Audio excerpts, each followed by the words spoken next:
Can I welcome members, officers and the public here in the gallery or watching on the webcast to today's meeting of the Environment Committee.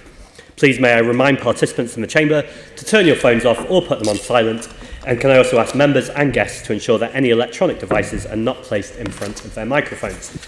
Can I ask the clerk to confirm any apologies for absence? Yes, Chair. Apologies for absence have been received from Assembly Member Shape, for whom Assembly Member Baker will be substituting today.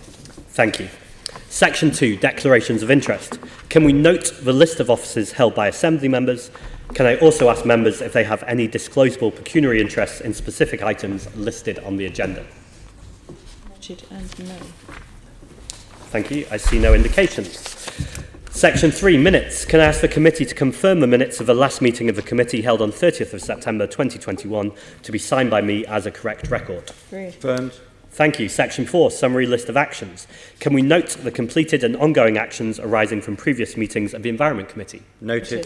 Thank you very much. Can I just add here that myself and the Deputy Chair attended COP26 and would like to put on record our thanks to committee services to organising that visit. And we come to the main agenda, Section 5, Circular Economy, Waste and Recycling. Please can I welcome our guests here in the chamber, Andrew Dunwoody, Policy and Programmes Manager, Waste and the Green Economy, Ugo Valery, Co-founder and Policy Lead of the Restart Project, Wayne Hubbard, CEO of London, Rachel Ledwith, Head of Community Engagement, the Felix Project, and Sarah O'Carroll, Cities Lead, Ellen MacArthur Foundation. Thank you very much, and you're all very welcome. I'm going to kick off, as is tradition, with my first question. I'm going to ask this question to everybody, and I'll just go round. Perhaps if I could start with you, Andrew. The Mayor's ambition is that by 2026, no biodegradable or recyclable waste will be sent to landfill. And by 2030, 65% of London's municipal waste will be recycled. Is London on track to become a truly circular and waste-zero city? Thank you. I would say yes, he is. With regards to landfill, London is the region with the lowest landfill percentage in the UK. The most recent figures show that we sent 2.8% of our waste to landfill. On the recycling, we've shown year-on-year increase since 2016, and one of only two UK regions to actually do that. And so we're recycling at a rate of just under 34% at the moment. And our recent RRPs have shown that if they are implemented in full, that will be increased to 40% by 2022. And we are also working on the circular economy as well. And the recent circular economy statement that has been embedded into the London plan is world leading in terms of expecting the building industry to show how they are embracing the circular economy in the design, construction and operation of referable applications to the Mayor. And we're continuing to push as well on other fronts with regards to waste management. Encouraging boroughs to provide consistent services and looking to government to support us in terms of the increase in recycling infrastructure and improve our performance further. Thank you very much. And coming on from that, Rachel, could I ask you, what do you think are the key challenges for London? I think some of the challenges are around how we connect the various different aspects of the circular economy to ensure that it flows and it becomes part of the standard way of working, rather than perhaps where we are more at the moment, where it's an ad hoc, it's an innovation. We need to be able to embed that into everything that everyone's thinking about. So thinking about the circular economy needs to become a standard thought rather than how do we innovate and how do we make this work for us. Thank you. And Wayne, could I ask you, how does London compare to other European and world cities? I think London compares pretty well, actually. We were one of the, I think, pioneer cities to start to develop theory and practice around circular economy with a handful of other cities. And over the last 5 or 6 years, that kind of city practice has blossomed. So now there are loads of cities in the northern and southern hemisphere, and I think London is kind of at the forefront of that, although there's some really great practice coming up, and we're constantly scanning the horizons looking for that practice that we can incorporate. I think our business support program is probably one of the world's best, if not the world's best. Some of the research that we're doing, particularly around food waste and materials flows through the city, I think is definitely world leading in terms of linking waste and consumption emissions in particular. So I think from a circular economy perspective, I would hope colleagues around the table agree that London is one of the world's leading cities. Thank you very much. Now, Ugo, you're policy lead on the Restart project. What kind of solutions do you think are available to help London overcome some of these barriers? So a lot of the policy solutions that we are advocating for don't apply just at the city level. So when we're seeing the need for better design, for making products more repairable and less wasteful, certainly that can't be tackled just at the city level. However, there's areas that we see can massively increase London performance on electricals specifically. And when we talk about the circular economy around that, we don't see any real incentive for people to reuse and repair and recycle only at the true end of a product lifetime. And so we feel that, in a sense, electronic waste has been forgotten, and a lot more needs to happen given that it's a prominently growing stream of waste. So push reuse and push repair, create incentives for people to repair. We see interesting examples where even subsidies in certain regions or cities outside of the UK are considered to boost the repair economy and to reduce cases that products might be discarded because they can't be repaired. So I think there's a lot to learn from other parts of the world. Thank you. Sarah, you're from the Ellen MacArthur Foundation, very present at COP26, and I saw you all over the place. I'm aware of a lot of the work you do, largely from Assemblymember Cooper's work as Environment Chair, in which they did a lot of work on waste and circular economy. What more do you think still needs to be done now in 2021? I think maybe the most important message that I could bring to this forum is that the Ellen MacArthur Foundation promotes the idea of the circular economy, which is much bigger than just waste and recycling. So the circular economy aims to eliminate waste and pollution, circulate products and materials, and regenerate natural systems. And so perhaps my view would be that at the moment, the circular economy targets that London has are probably too narrow. They need to be much broader than recycling and waste reduction if we're aiming to eliminate waste and pollution, circulate products and materials, and regenerate natural systems. So I think that would be one of the bigger things that I'd bring to this forum. And then the second thing is linking to Ugo's policy answer. And what other colleagues have said, I think it would be really important now to start seeing circular economy being embedded across London's policy framework. So we're already seeing circular economy embedded in London's environment strategy, in the London plan, in some of the skills strategy, but I think it's really important now as well to start seeing the circular economy being embedded in London's economic development strategy, in the transport strategy, and even within the existing policy framework to expand that out of just the waste and recycling agenda into a much more holistic circular economy agenda. Thank you all very much. We're going to go to in a moment to Assemblymember Devenish, and I think I saw Assemblymember Cooper indicate too. Assemblymember Devenish. Thank you, Chair. Good morning, panel. When I heard all your very positive answers, I was quite surprised, having read the paperwork and been on the committee that approved the chair a few weeks ago, because the figures are far more pessimistic, I'm afraid, in terms of we've only got a third of our local authority waste is currently recycled. We're 10% behind the English average. So my question, I guess, really is, can you ever see a day when London is not the worst region in the country for recycling? And I'll start with Andrew, please. Yes, I think I acknowledge that London has got lots of challenges that are unique to the city. It's a dense population, it's a very transient population with lots of different languages spoken, lots of flatted properties, and so it makes it very challenging to hit a high recycling rate. So I think those are challenges that are inherent in the city and aren't going to go anywhere anytime soon, but we are looking to address those head on. We are introducing consistent services across all boroughs, and have asked all boroughs to offer the recycling services of the 6 main dry recyclable items, plus a separate food waste collection.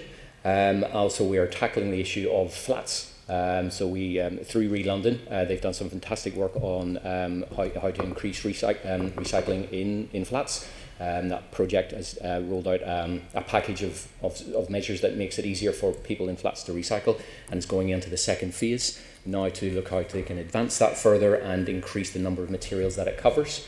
I think the actions that have been set out in the reduction in recycling plans that the Mayor has asked the boroughs to draft and send in for approval have set out that recycling can increase significantly over the next number of years. I think we will see that happen because the Mayor has set down the right environment for that to happen. And then I think there are other measures coming forward as well from national government regarding extended producer responsibility, deposit return schemes, and consistency of service again as well. And I think that will change the field in the waste industry in the UK in general, but in London specifically. But I think we do need further support from government. In order to hit really high recycling rates, we will need to see businesses recycling more and more effectively, and I think we need more support from government in order to legislate for businesses not only to report on the waste they produce, but also to mandate that they recycle more and reduce their waste wherever possible. Thank you for that, Andrew. Just to press you on that point then, do you have an actual percentage of our overall waste that will be recycled by a date that will actually mean we will not be the lowest in the country at a given date, i.e. some specifics? Sorry, you're asking for when we will no longer be the lowest in the country, yes. I don't think I can say when we will increase past other regions if they decrease and we continue to increase. I do think we've created, as I say, the environment for us to be able to improve. The Mayor has set the target for 50% local authority collected waste to be recycled by 2025. So that would obviously put us in very good stead with compared to the rest of the UK regions. Are you confident you're going to meet that? Yes. I think we'll see the boroughs perform well. I think there are lots of challenges around the recent pandemic and lockdown, and there's been changes to the waste composition that boroughs are having to manage. But I think we will see boroughs bring forward new measures. We're starting to see evidence of that in the reduction in recycling plans. And with the measures as I've highlighted from national government, I think we'll see continued improvement in performance. And I think that with support of national government in terms of the funding and the ability of local authorities and businesses to effectively reduce and to recycle their waste, we can hit that target. And could I ask Wayne the same questions? He is optimistic. Yeah, I mean, it's a challenge. I think it's worth sort of putting in some context. London's a city, and we're comparing London in the figures I think that you're referring to other regions, and I don't think that's necessarily a good comparison. In relation to other cities in the UK, London's kind of a mid-table performer. There are no equivalent cities, I don't think, in the UK to compare London to. If you look internationally, London's a really pretty good performer if you compare London to, say, New York and some of the other megacities around the world. So London doesn't do too bad, given the scale of the problems that London faces in terms of collecting and recycling. As Andrew said, we need to do a lot better, and I think there are some structural areas in which we can improve over time. We can see contracts changing in East London. We know we need to introduce more food waste in flats, and we've got to get to grips with putting in recycling facilities that are people-friendly in new builds, given that they'll all be flatted properties. But we're working very hard on that. We've got some good toolkits out there. We're working very closely with boroughs. I think I'm right in saying that if all of the reduction and recycling plans added together are delivered, it equates to around about 40% of a percentage of recycling. So that's a pretty good start. So yeah, I'm fairly optimistic that we can get to or near that figure. And that would, if we did, I think that would put London as kind of the global leading city of its size as a recycler. But I would also add that maybe we shouldn't get too hung up about recycling. I know it's important, and it's an important benchmark. But we really need to start thinking about how we reduce waste and thinking of how the circular economy can help us to really bear down on waste and make it a true residual. And I think that's a really important thing as well that we shouldn't lose sight of. Thank you, Chair. I'll leave it there. Thank you. Assembly Member Cooper.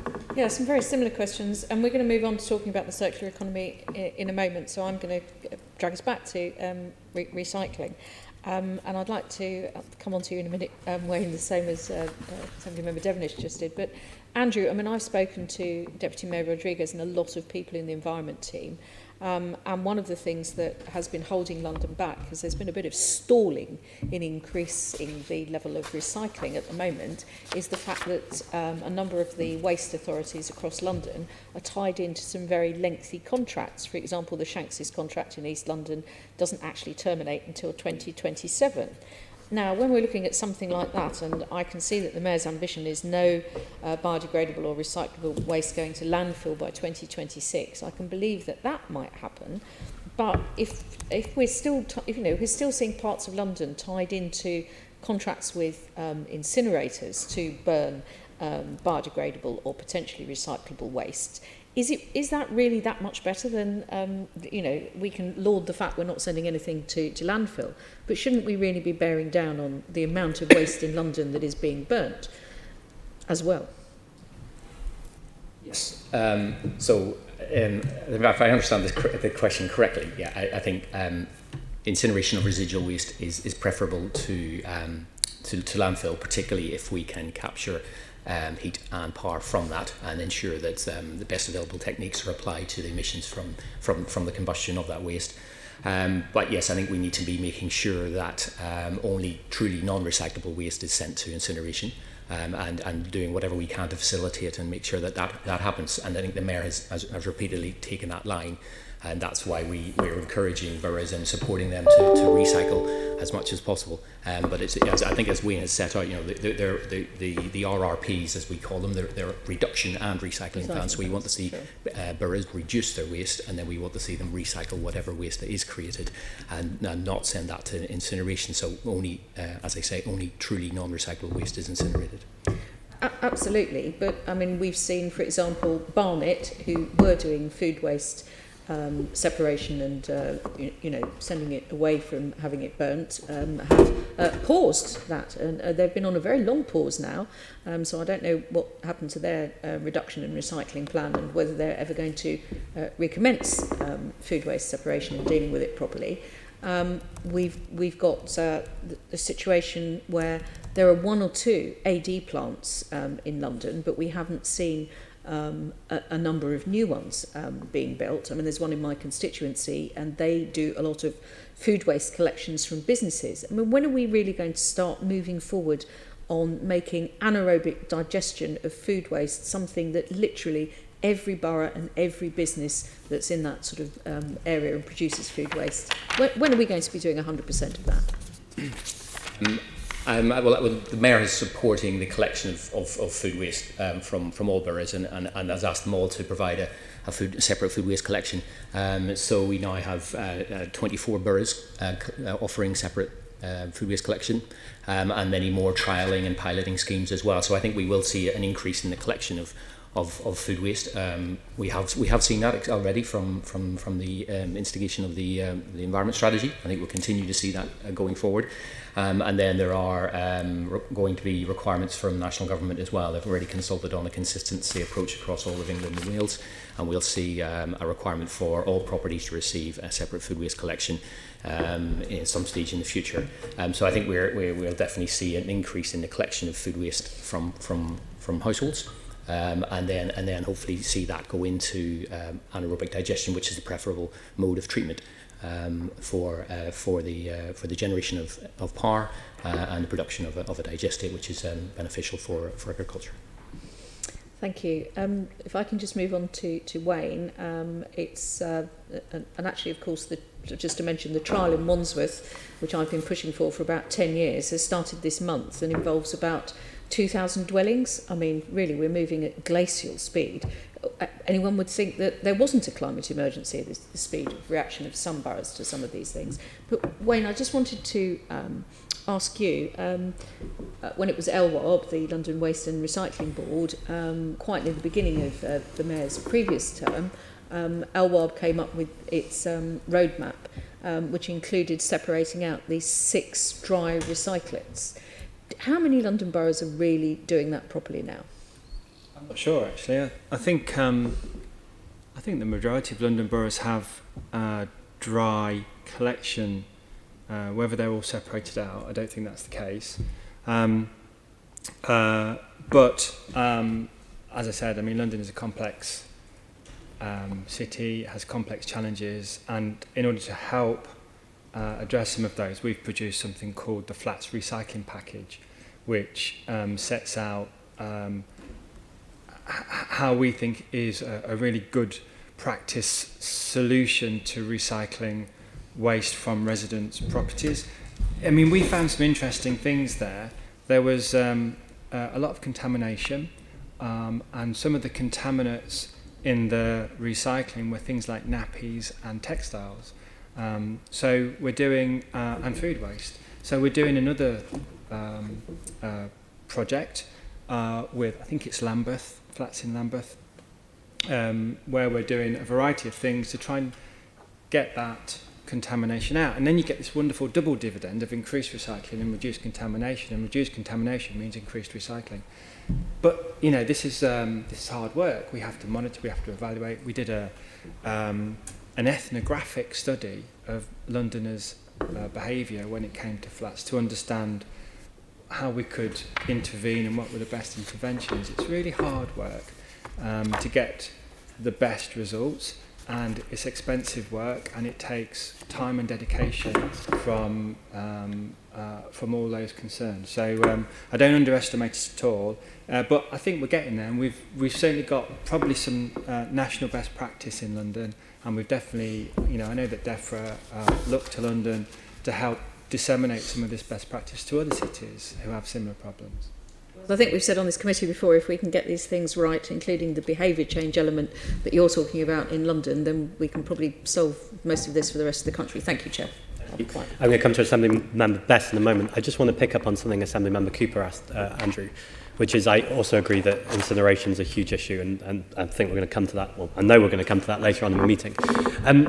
I was really pleased when Dr. Liz Goodwin came here for a confirmation hearing recently, and she said that reducing waste is more important than reducing recycling. So with that being said, why is there not just one target to reduce waste in London overall? I think the waste industry and the waste we produce as a city is more complex than that. And I think the way that waste is managed across different boroughs, the different governance strategies from households, from businesses, and then the way it's collected and disposed of as well necessitates more of a sort of a nuanced response than just a single target. And I think as well that we have to recognise where we are. We produce a lot of waste that is not recyclable at the moment, and so we want to see how we can manage that as effectively as possible. We also manage we also produce a lot of waste that is recyclable, so we want to make sure that that is captured, and then we also want to reduce our waste as well, and that's the ultimate goal. So I think we've got these different elements of the materials that we dispose of, and we need to try and manage each of those elements where they arise as best we can, but ultimately, yes, we do want to get to the point where we do have a zero waste society, and we become truly circular. But we have to recognise that we're not there at the moment, and I think the measures and targets that we have at the minute recognise that and start to take the steps towards our ultimate goal. So I agree that it's complicated to get to a zero waste society, but that's exactly, I'm sure we agree, where we need to be. And there is nuance to it. But isn't one single target then having that nuance underneath it? So it's all of that nuance that adds to that single target. But actually, by having a single target, you know where you're going, as opposed to not setting a target. I think the interim targets or the range of targets give all those involved a clear ambition or a clearer path to follow. I think if we had a single target, it would be a risk of different different organisations, different people, different levels of governance, plotting their own path of how to get there, and it could sort of divide effort and mean that we were sort of on separate paths, where I think if we have targets for different measures and different materials and different elements of the waste industry, then I think it gives us a clearer path and clearer focus in terms of what we're trying to achieve in our interim steps to reduce waste. Thank you. Assemblymember Best. Thank you, Chair. And actually, Assemblymember Cooper took the question out of my mouth, but there was a follow-up that I wanted to just build on quickly, which is, you said obviously in terms of incineration being better than landfill, especially because of the heat to power concept. I just wanted to build on the point about, you may have seen that at COP26, the CEO of Asonio, who are the preferred bidder for the new Edmonton incinerator plant, said that by the very nature of that concept of the heat to the waste to heat concept, that the proposal's been made much larger than it needed to be. And so is there a way, in what you're saying, how we want to kind of we're going to encourage incineration over landfill, but is there a consideration of how we stop this overuse of incineration, because that seems at odds. If you need this, to create district heating, a more amount of incineration than perhaps is necessary. Is there a way to square that circle? I think it comes down to supporting boroughs and businesses as well, where we have the part, but particularly boroughs, as far as the mayor is concerned, produce as little waste as possible, and then recycle as much of that waste as they can, that they do produce, before it goes to landfill. And I think that's what we mean when we say, to send only truly non-recyclable waste to landfill. Truly non-recyclable waste to incineration. So we want to see waste reduced first and foremost, and then recycled thereafter. And that's what we are doing with the support that we're giving to boroughs through Re-London and through my team as well. So making sure that they have a consistent service to offer to their residents, making sure they're introducing services where they are, encouraging residents to reduce waste and adopt behaviour change that will result in more circular ways of living. Sorry, I'm afraid that's not quite. It's not really about residents, is it? So it's more about the fact that if there is, a proposal where incineration is perhaps as the main tender for the new bidder for the new Edmonton incinerators said, if there's this new concept where we need greater incineration to power this district heating, how do we square that circle? How do we make sure that's not happening from the mayor's perspective? Is there any new powers the mayor needs? What can we do to stop that happening? That's not really at resident level. That's a decision, of local authorities and councils. If I understand the question correctly, I think it's maybe getting a bit beyond my area of expertise, but I don't think that there's any risk at all of the heat demand driving a need for waste generation to feed the incinerator, therefore fulfilling the need of that heat network. I think it's just we're capturing the heat and power from that waste incineration as effectively as possible to make it as lower the carbon intensity of the energy we're capturing, and then once waste starts to decrease, we will see a transition again to renewable sources of energy, and therefore heat as well. Thank you. Assemblymember Macarthur. Sort of going to ask the same question, but in a different way. And again, it's about new incineration coming online, and we obviously know that Edmonton is about to procure for their new incineration facility. If the aim is to, first of all, reduce waste to start with, if the second aim is to increase recycling, are we not in danger of having overcapacity in our incineration in London? And is that not a false economy?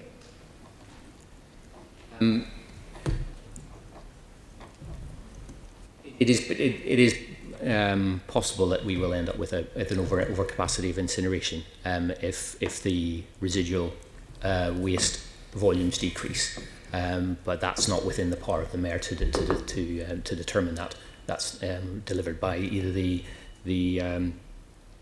the developers or waste authorities that are bringing forward those incinerators, and then the decisions that are made at usually Secretary of State level in terms of providing planning permission for those facilities. So that's something that's beyond the power of the Mayor, but the Mayor has been clear that he doesn't want to see any further incineration capacity within London, has opposed recent applications for increased incineration capacity and continues to do so, and has also been clear that any incineration that is within London should burn only truly non-recyclable waste, capture heat and power, and operate to the best available techniques for emissions as well. We do have overcapacity, and you said it is a danger, and Emma's talked about the need for district heat to actually still have waste coming in. Is it not the case that we'll be then importing a lot of waste from outside our city limits, and is that not an issue as well that the GLA is concerned about?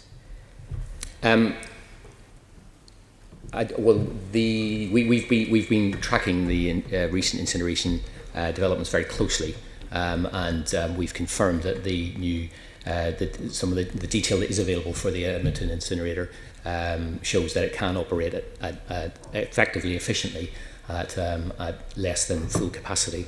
And so if there's less waste produced by that waste disposal authority area, it will be able to still operate efficiently at lower throughput.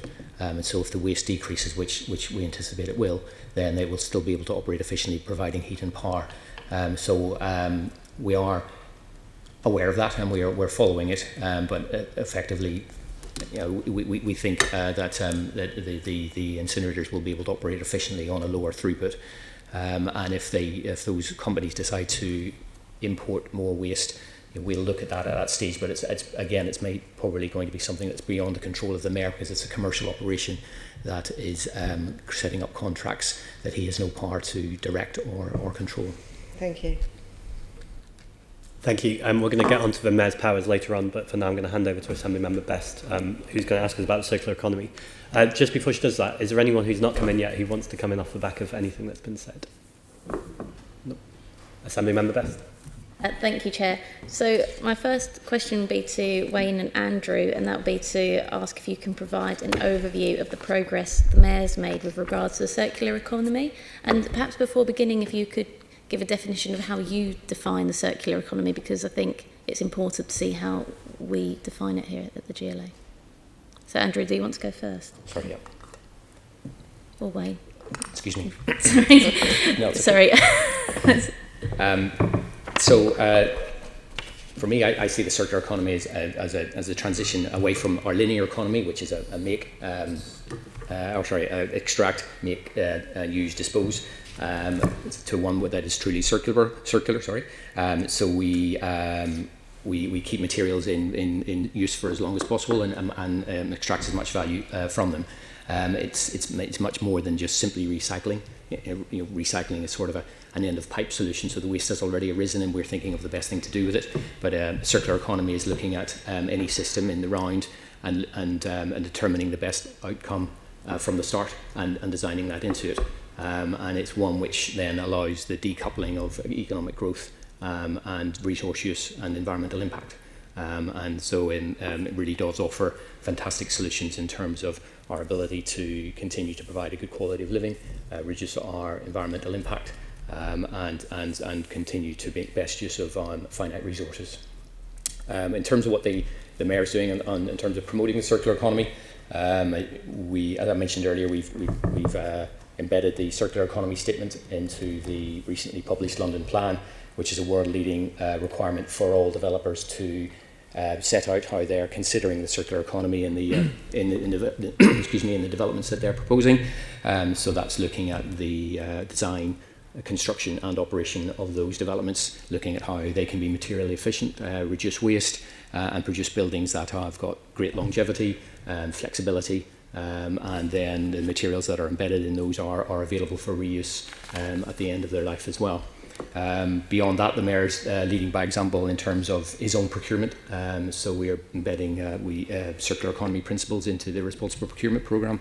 And we've seen some examples of that already in terms of circularity of uniforms for the London Fire Brigade, and the police as well, and seen some great examples there of how materials are being used after their first life, and then sort of innovating in terms of how those materials can be effectively used again. And one thing that comes to mind is the reuse of Kevlar body protection from the Met Police. So once that's reached the end of its useful life in terms of body armour, a contract has been signed, and that material is taken into the automotive industry and provided for parts for vehicles. So making sure that those materials stay in use, and value is extracted from those for as long as possible. And then we're also supporting the circular economy through business support as well.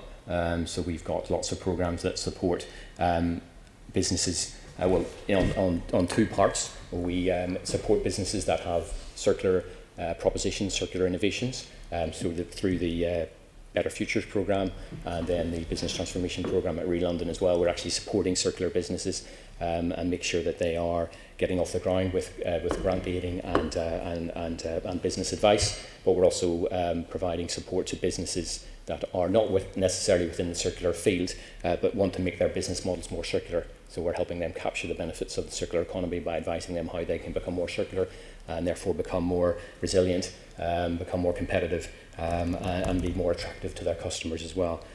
So lots of different areas where we're promoting that.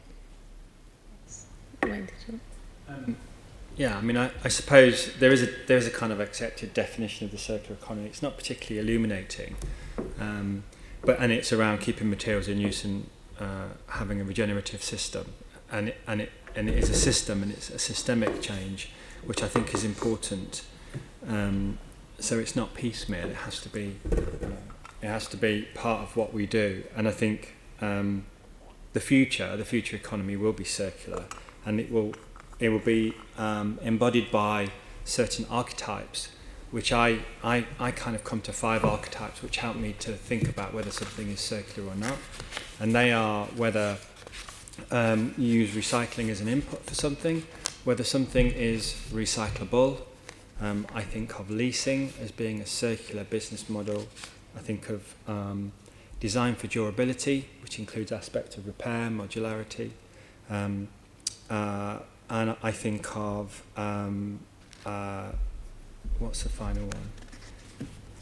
Sharing. So like Library of Things, that kind of stuff. So sharing, leasing, design for durability, recycling in, recycling out. Those 5 business models kind of, for me, help me determine whether something is part of the circular economy. And increasingly, I would like to see that businesses in London have aspects of that within or are about that, so that there's if you like, a green thread running through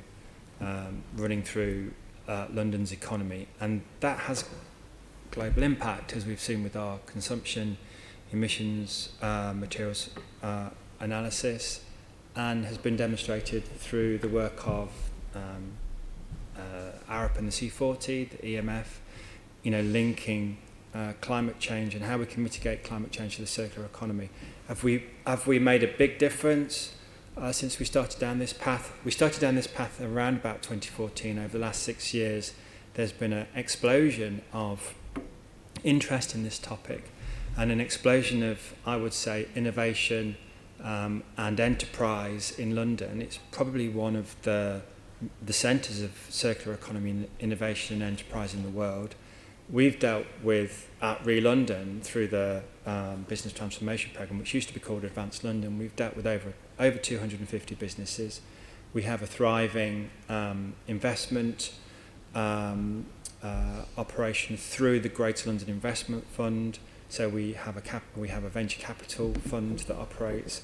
We've helped distribute some Green New Deal funding from the Mayor of London, and the Felix Project was, a recipient of that funding, one of the recipients of that funding. So I see this all part of green recovery. I see it as part of the future of London's economy, and what I'd really like to do is we also have a London Borough support system which helps London boroughs to increase recycling. We deal with behaviour change, we're starting to try and integrate circular economy into waste management thinking, theory and practice, and bringing these two sides together, the business and the municipal.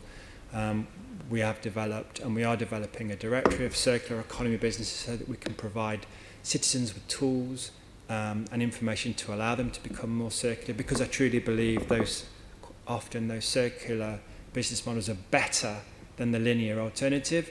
So quite often citizens are ahead of us. They're doing things without us having to push them, but we can do a lot more. And then ultimately I'd like to bring all of those together into a place-based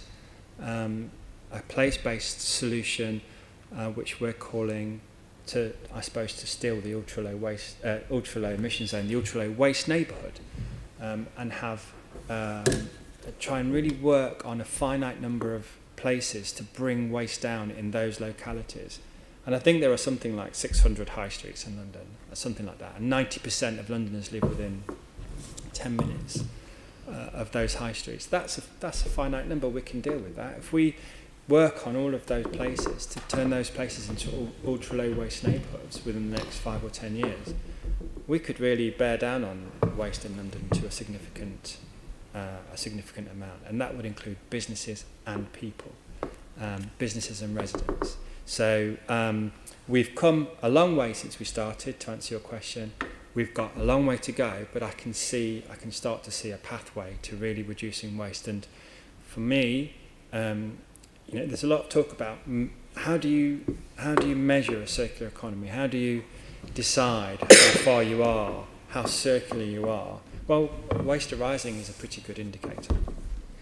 Thanks. So just sticking with you, Wayne, please. If you could provide kind of a progress update where you think you are in regards to talking about the future, where you think you are with the actions set out in the London Circular Economy Route Map.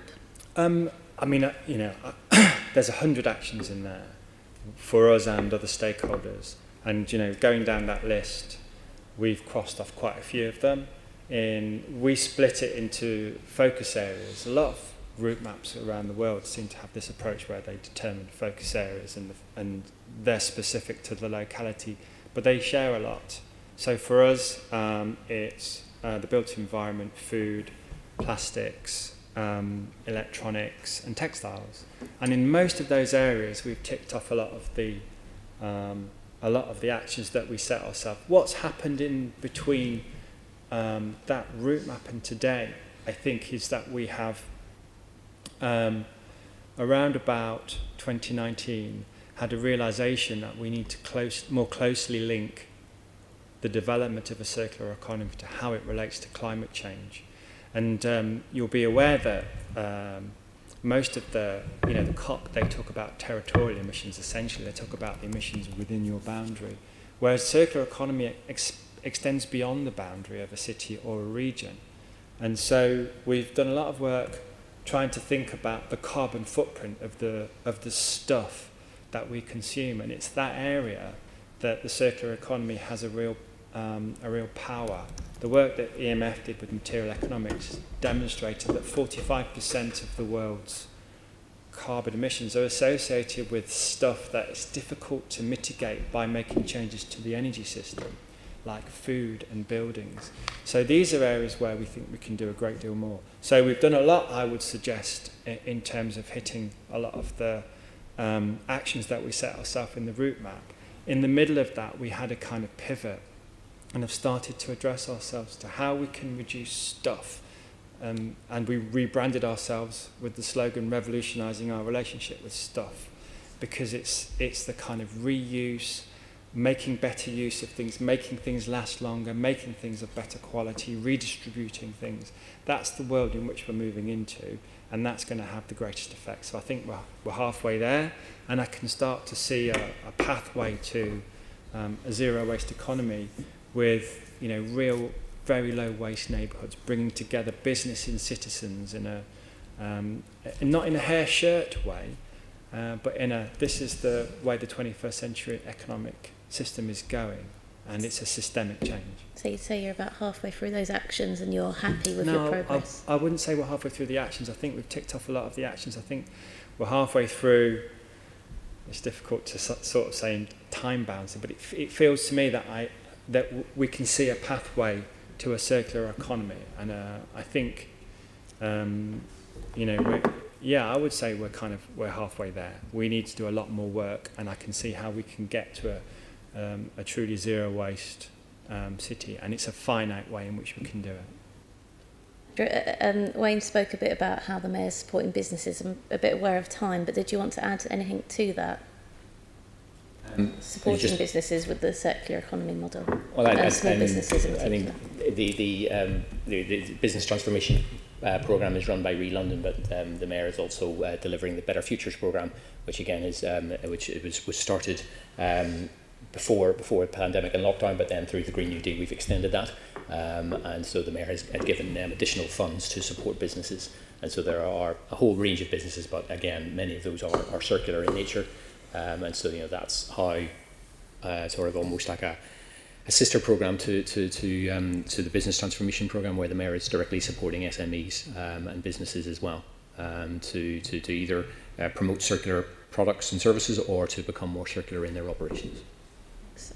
And Sarah, just to ask, what lessons have we learned from the Food Flagship initiative to enable changes in London's economy and behaviours to support the circular economy? Maybe before I get there, I think it is my place, and it's important for me to say that from the Ellen MacArthur Foundation's perspective, London is a world-leading circular economy city. There is a reason that we chose London to be one of our 3 strategic partner cities next to New York and Sao Paulo. And we believe that London is one of the world's leading circular economy cities because it is a hub for hundreds of circular economy businesses. There is significant funding compared to other cities around the world attached to transforming businesses, expanding those businesses.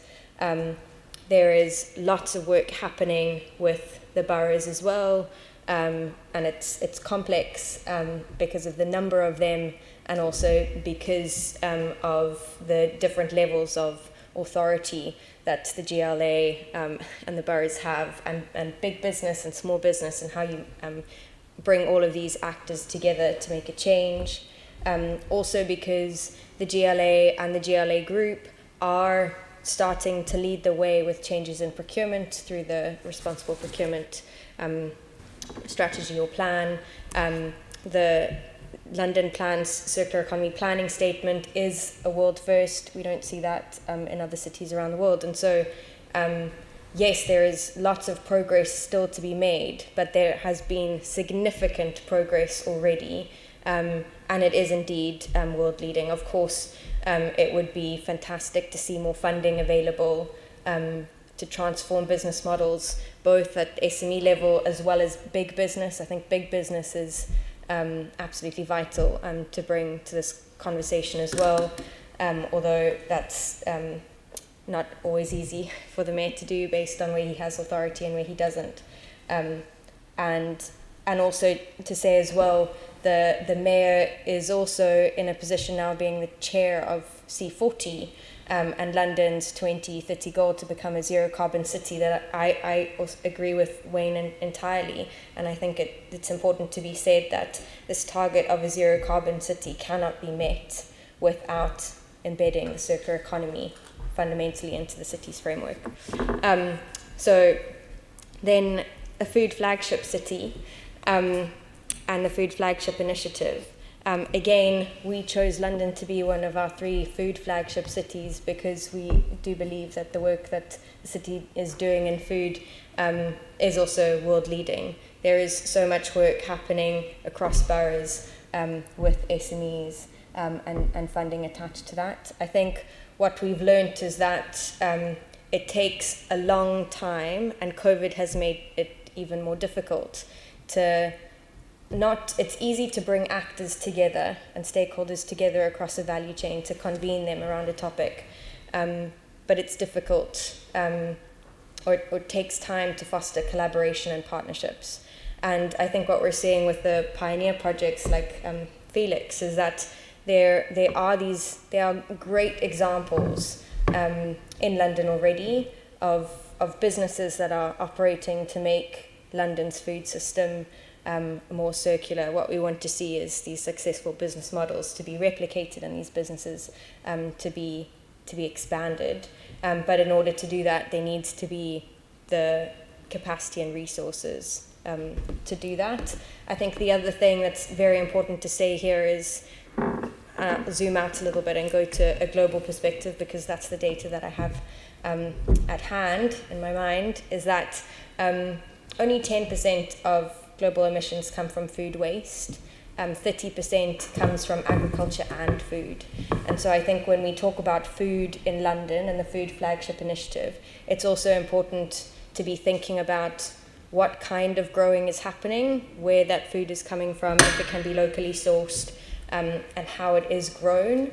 And so the 3 pillars that we talk about in the food initiative at the Ellen MacArthur Foundation is to make the most of food, to be sourcing food locally where it's appropriate and you're able to do so, it's regeneratively grown, and that you are making healthy food and healthy food products for citizens. And so when we talk about food, we shouldn't just be talking about food waste. We need to be thinking about the bigger system, and where and how that food is grown is also very important as part of that conversation. Also go vegan, but I'll pass back to the chair. As something I'd endorse as well, not necessarily as chair. And that's really good to hear that articulated in that way, Sarah. I think something that really struck me at COP actually was the role that the Mayor now has as the chair of C40, that we can lead or continue to lead the way on so many of these things around the world. So I think that's really exciting. Assemblymember McCartney. Yes, thank you. I want to talk about reducing food waste. So my questions are primarily directed at Rachel and Sarah, if I can. And we've heard from the questions to Emma about the London's Food Flagship policy. But I note that the food waste hubs in Milan recently won the Earthshot prize. And I'm just wondering, what lessons can London learn from other cities? And perhaps I can start with Sarah. And Sarah, could you just tell me which are the 2 cities you're partnering with?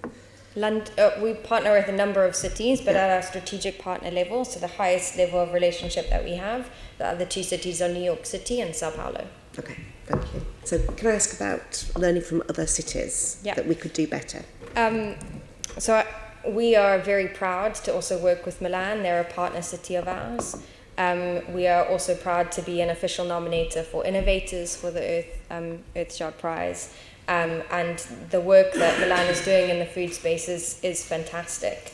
I wouldn't necessarily say that it's necessarily any better than what London is doing. They have a different approach, and there are still gaps in Milan's food policy and the work that it is doing.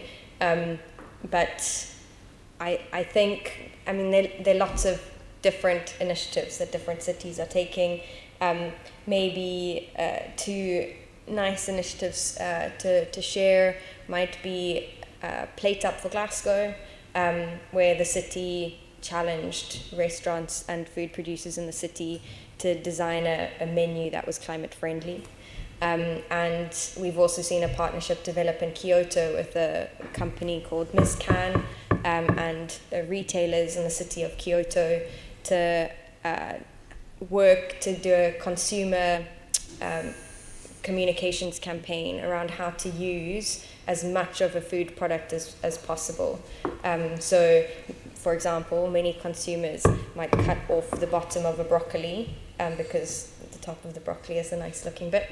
But what you might do with the end of the broccoli, or pickling solutions and things like that. So I think there are opportunities to continue to foster collaboration between retailers, the food producers, including the fast-moving consumer goods industry in the city to create food products that are eliminating food waste entirely, just from the way that these products are created, but then also to be also supporting citizen behavior change, supporting that menu planning and food planning for the week to be reducing food waste. But again, I'd like to go back and say I don't think we should just be focusing on food waste. I think we should be encouraging citizens to be diversifying their diets, so we're not just eating 5 food staples through the week, because all of that also enhances biodiversity and supports biodiversity. Some useful ideas there. Rachel, can I come to you? Because you're, I suppose, at the cutting edge of this and actually dealing with things on the ground. So can I ask you the same question, but also ask you how London is doing at the moment, and have you identified any gaps that we could improve? Really good question. I think for us as the Felix Project and also the London Food Alliance, which includes Fair Share and City Harvest, I think what we've learned over the last few years is there is no one size fits all. It's important to have lots of different innovations and solutions that work in different environments in different ways. And if you become too focused on just one solution, there will be gaps created. So if you look at what's happening in London, whether it's through the work that Felix does, so we've innovated around creating a kitchen now, which will take surplus food that was found to be more difficult for some of our community organisations to use. We can now repurpose that food into meals, which makes it much more readily available. So there's one example. You've got opportunities through the diversion of food from the restaurant industry and retailers direct to community organisations, whether that's facilitated through Fair Share Go, through Olio, through Too Good To Go. So there's lots of different solutions happening, and I think what's important is, as Sarah and my other colleagues here have mentioned, is we need to be looking at it as a whole and encouraging people to think about how can we make best use of, rather than necessarily focusing on food waste all of the time. So a big part of what we're trying to do is, when we are providing our community organisations with food, is helping them to understand how they can make the best use of that food. The food might not be familiar to everyone in the London environment. We have one of the most diverse cities in the world in terms of the different ethnicities, and we have a very transient population. People move through very quickly. So a big part of what we're trying to do is make sure that when the food gets sent out, people are educated as to how to make best use of that, whether that's through the community organisations using it themselves to provide meals or food parcels, and then right to the end beneficiary who takes it home and hopefully cooks something with it in the kitchen. So the example about the broccoli, and we all throw away the stalk because we have done, but why do we do that when actually there's no reason for that to happen? So I think it's really important that we try to think of how we can have different solutions that work at different aspects of the supply chain. From the Felix Project perspective, we receive food from the major UK providers, and that food is coming in from outside of London. It's not generally produced within London, but we're also working with small SME businesses, restaurants, pack houses, wholesalers, producers within London as well, and we have different models dependent on the nature and the type of food. I think if we think of the circular economy and again trying to take a wider view of it, and I guess our view is quite a people-centric one, because we've got this dual purpose of the organisation, which is to reduce food waste, but also to feed people in need. And I think if you think of the circular economy about the fact that there is all this food that's being produced already anyway, and we've talked about incineration and AD already today. Those are great if it's not going to landfill, but if the food is perfectly fit for human consumption, the first place it should go is to people.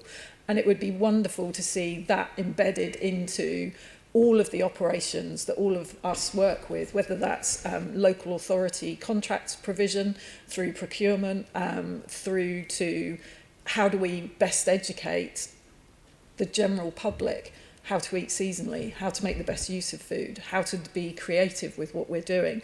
It's all of these different aspects that need to come together that means that we could make best use of the food waste, that the surplus food that is available. And by working with businesses, and showing them the difference that their surplus food can make, it often makes them think about their food less as waste and more as a viable product, which in of itself helps them to reduce and look at their supply chain, because ultimately it's all costing them money. They have to buy that food in for it then to be given away. So just being more conscious about where food is going and where it's ending up will inherently bring about a change in the system. But as Sarah said, it's going to take time. It's not something that can happen overnight, particularly when there are no incentives necessarily for organisations to adopt that. If you look at the things that happen in other countries, so in France, for example, you've got food businesses that are compelled to make sure that their surplus food goes to organisations. If you look at Canada, they've got a situation where they have tax incentives if their food waste is redistributed to people.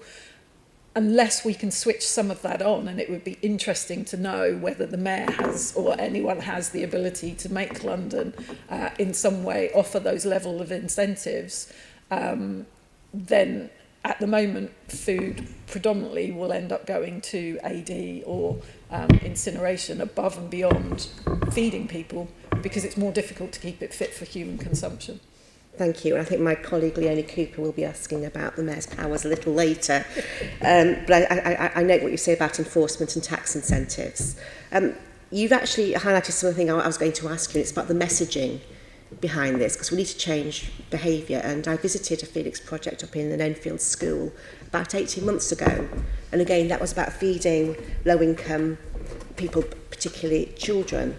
And it was done in such a way that there was no stigma attached to it. But it just struck me that actually with the pandemic as well, those big supermarkets or restaurants are probably a lot more aware now about the social implications for them being able to donate their surplus products to people like you. And I'm just wondering, have you seen a shift in those organisations over the last couple of years, and do you think it will last? Good question. I wish I had that crystal ball. I think it's fair to say that whether as the Felix Project or Fair Share or City Harvest, we know that there are a huge number of food businesses out there that want their food to be made best use of. You know, that you won't find a farmer in the land who grows food just to have it ploughed back into the fields. It's soul destroying for them. I think through the pandemic, we saw organisations really step up and they wanted to give us the food because they didn't want it to go to waste, and that has continued. For us, the conversations that we have with our food partners are not generally around, do you want to offer this a food? It's how do we make that viable? I think there was a piece of work done, and I'm sorry, I can't remember who it was that did it. It could have been RAP, that said to keep a ton of food fit for human consumption costs about £150. Now, if you look at the fact that they could sell that ton of food for AD or for incineration or stock feed, you've got this balance of food to be given away has a cost, food to be sold for waste generates a small income. So there's not really that balance there in terms of how businesses make the decision, but huge numbers of businesses are making the decision to provide us with the food.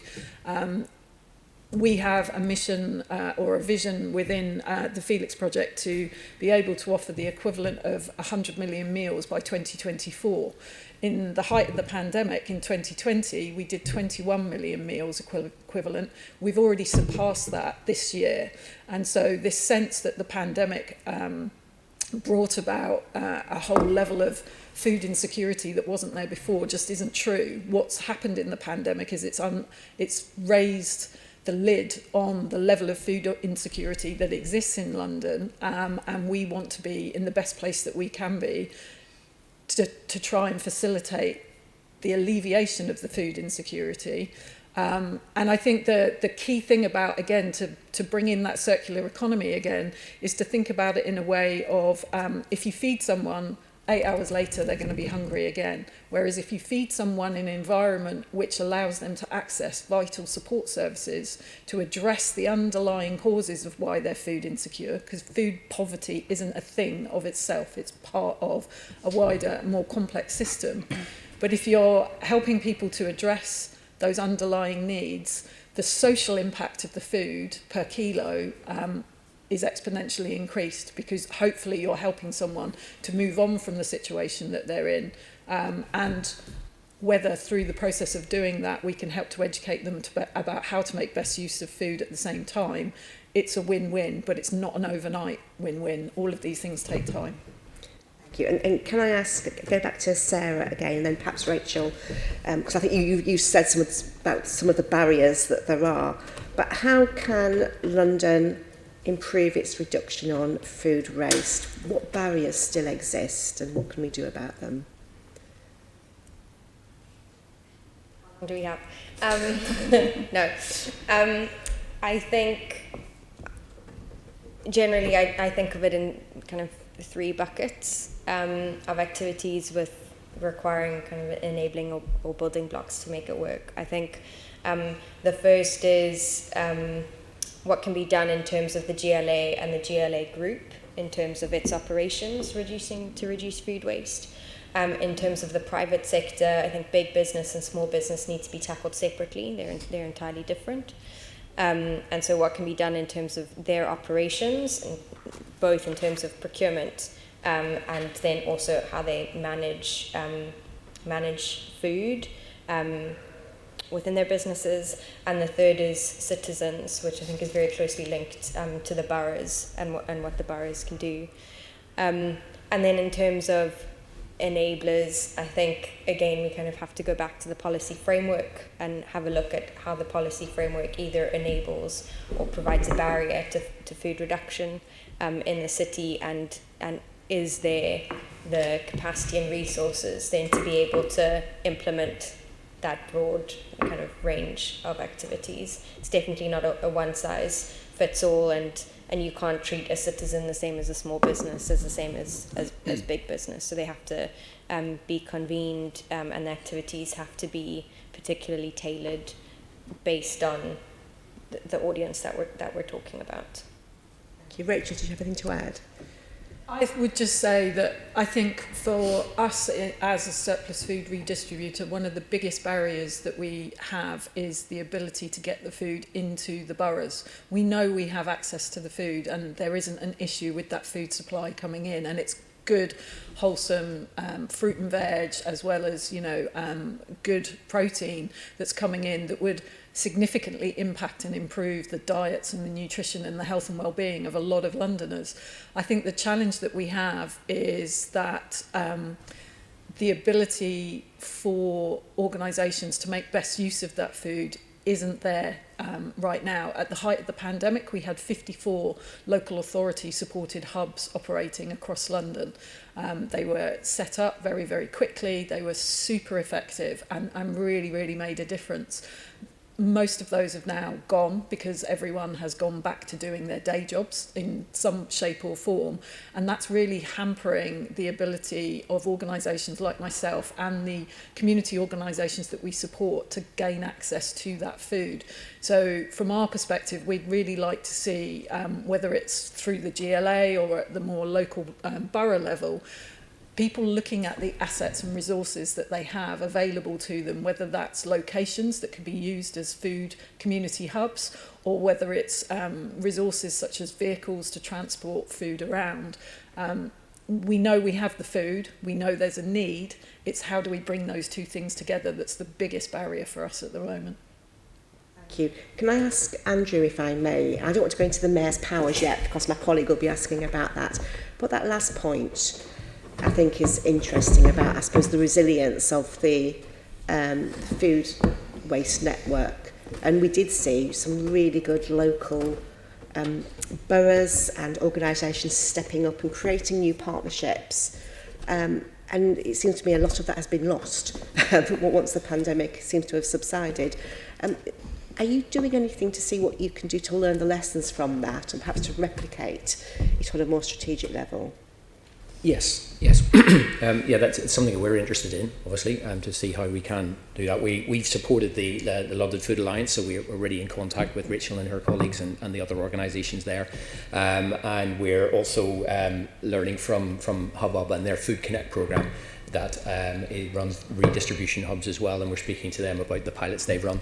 They ran an incredibly successful pilot in Milton Keynes that helped redistribute edible food waste, surplus food, and captured the cross-cutting benefits of that as well for the local communities. And so we're speaking to them to learn from them how that can be replicated in London, and how we can help support that from the resources and the powers that the mayor has within London. But I think what we would really like to see is greater support from government in terms of funding and compelling businesses to participate in these type schemes. The mayor has no power over businesses to compel them to comply or come in line with his strategies. So we would look to government to provide funding for schemes like this, and then also ensure that businesses are acting responsibly with the surplus food that they are managing. You learning the lessons from London as well over the last 2 years about those partnerships that were created that worked really well? Yes, we are. Yeah. Okay, thank you. Thank you, Chair. Thank you. It'd be remiss of me at this point to say I didn't not say I visited City Harvest in March, and I was incredibly moved, stroke depressed by the amount of need there are by food banks across the city, but also so staggered by people's determination and hope in terms of how many volunteers are on the ground with both donating things and getting things around the city. So just to thank them for all the work that they do. Assembly Member Baker, welcome to the committee, and the floor is yours. My questions are around repair, so they're primarily aimed at Ugo and Wayne. They're some of the follow-ups maybe you may be able to contribute to. So the first question is, how can London become a place where repairing items instead of replacing is the norm? Excellent question. We need a complete change in the way people are told to recycle products when they could actually be repaired and reused. See a massive problem with how the focus on increasing recycling rates and campaigns that go in that direction are potentially confusing people and preventing from happening a lot more circular friendly practices. In the last 18 months, obviously there's been a decrease and a stop in a lot of the community activities that we have been doing for the last 9 years, our repair events, our restart parties, and but that doesn't mean that we should use this as an excuse not to repair and reuse more. What needs happening, for example, is we need to see a change from recycling targets to reuse targets. Back in 2019, we authored a pretty extensive report for LWRB on a look halfway through their circular economy action plan for electronics. And the full report, I don't know if it's been shared by LWRB with the London Assembly and the GLA, but I think if not, it would be great if it did, because it does spell out a range of things that could be still 100% valid now. One of the things that people are experiencing is that repair is costly. And in London, we have not seen any major change so far to help reduce and remove barriers around that. What we're seeing is good practices elsewhere where people are helped, for example, in the city of Vienna with the formation of a repair network that helps people find the commercial repair option that will be more suitable for their need. And this can be quite game-changing because a lot of people, according to research we've done a few years back, don't really have knowledge of a repair business that they can trust. At the same time, we're seeing a decline of the repair economy, apart from businesses that repair smartphones and tablets and laptops. Everything else is on the decline. We hear stories of businesses that are going out of business. And so there is a true disconnect. We're talking about a green recovery, and in places like Austria and now in Germany as well, approaches are starting to emerge that where consumers receive a partial voucher to cover some of the repair costs associated with repairing the products that would otherwise go to waste. Obviously, if we don't have targets to monitor what products have been saved from waste, then it's hard to talk about impacts more widely, which is why when we author that report for LWRB, we emphasize the need to create a reuse target. Now, in London at the moment, and what's happening is that different metrics are in place across London, so we don't really have a full comparable pictures of how the different boroughs and how the different waste authorities are doing. Now, if you compare that with the kind of activities that we as a small charity have been carrying out over the last close to a decade, where we know exactly what people are bringing to our events. We collect data about that, with the barriers that people are experiencing, whether it's lack of access to spare parts for products or lack of access to repair information or the cost of the parts being too high. We're seeing what comes through and what does get repaired, which, by the way, it tends to be 55% of products, with only 20% of these products actually being deemed for recycling. We need to know exactly what products are ending in recycling centers that shouldn't have been in recycling center. Research from RAP in this area dates back now a decade, and we argue that a lot has changed in terms of the kind of products that people bring for recycling that could have been brought somewhere else for reuse. That research back then highlighted that approximately 1/4 of all of the products that are brought for recycling to a recycling center actually could have been reused and repaired in an economically viable way. When speaking to stakeholders, including charities that work on reuse, we learned that they don't tend to have the capacity to take care of products that could have been repaired and then resold through their shops. So it sounds like while on food issues, London certainly is looking at increasing the pace. We feel that the same clearly has not happened for electrical and electronics. Given the size of London, while we are proud of the community activity that's happening across London, if you compare it with the size of Belgium, which is roughly the same number of inhabitants as the Greater London, well, over there's 200 repair groups. Here in London, there's about 10.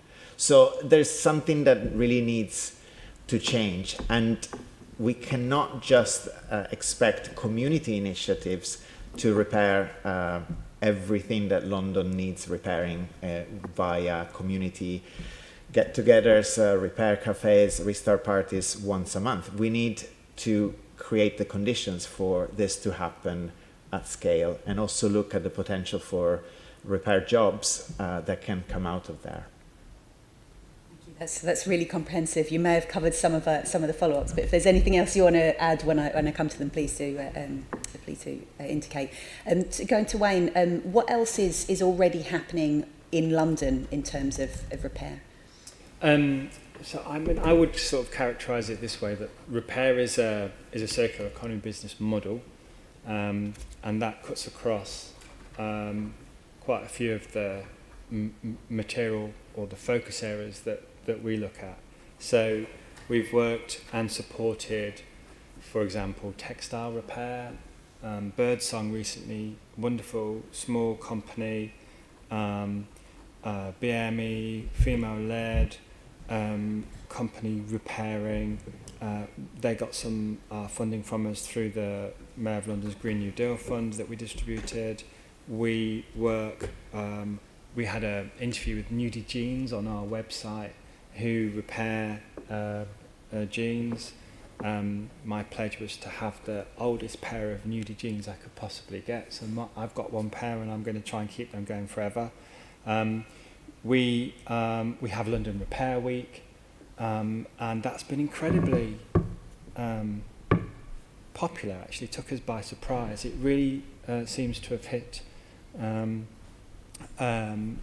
some kind of chord with Londoners. I don't know if it's to do with a culture of repair that's becoming more prevalent with, you know, shows like The Repair Shop and Salvage Hunters or whatever, but it just seems to be an idea whose time is right. We spoke to Kyle, one of the founders from iFixit, on our podcast, as well as Nudie Jeans. You know, all these people are kind of part of a repair culture that is global and that is growing, and there seems to be a lot of interest. So we support lots of businesses. We want to promote skills, repair skills. I think that would be something that would be quite useful with kind of green academy skills and also school curricula. You know, I'd really like to learn how to darn. I can't darn. I really need to kind of, you know, these are core skills that seem to have been lost somewhere in the last 20 or 30 years, and I think they're starting to become quite interesting. It's not electronics, I take that, you know, there's a range of areas which these cut across. But I think Ugo is right. I think electricals and electronics is an area in our route map where we could do more if we had the funding to do it. We haven't prioritised that area. We've prioritised built environment and food and probably plastics above electrical and electronics. If we had the funding, we'd like to do more with that. I think that's true. So we do a range of things. Repair Week will probably become something that we'll continue to do now. We do it in October every year, and we've had some fantastic pickup. We even had militant knitters who sat in a high street and just quietly got on with knitting as a form of protest, as repair, as a revolutionary act. You know, so this is, I think there is a quiet revolution, maybe not so quiet revolution, that is a repair-led revolution that's happening right now. Thank you, that's really interesting. Back to Ugo, you've already given us some examples from Austria and Germany and Belgium, but is there any other examples of initiatives elsewhere that are working that we can learn from? Definitely, I would look at what's happening even in the UK, elsewhere. In Glasgow, there's a network that currently is trialling successfully preventing products from being recycled that could be reused and repaired. And the link here is quite crucial in if we want to move away from, you know, the take, and dispose approach. I feel like the urgency is not clear, even in the discussions that we're having today. I've been working on this for close to a decade, and I don't really see a change in the way even London communicates about these topics. So one of the things that we asked, and when we came up with a report for Elborg, was strong communications about helping people make the most of repair options that exist. And what's happening in going back to the example of Vienna, just to go a little bit more in detail, this is an initiative where repair businesses are involved. They become stakeholders because there is a recognition that we're in their hands when it comes to preventing waste from becoming such. And so if you involve them, and we turn the table around, and it's all about being proud of all the skills that already exist within our communities and within the whole of London, it's quite remarkable then to be proud of it and to help highlight how best each business can help residents and local businesses make a difference.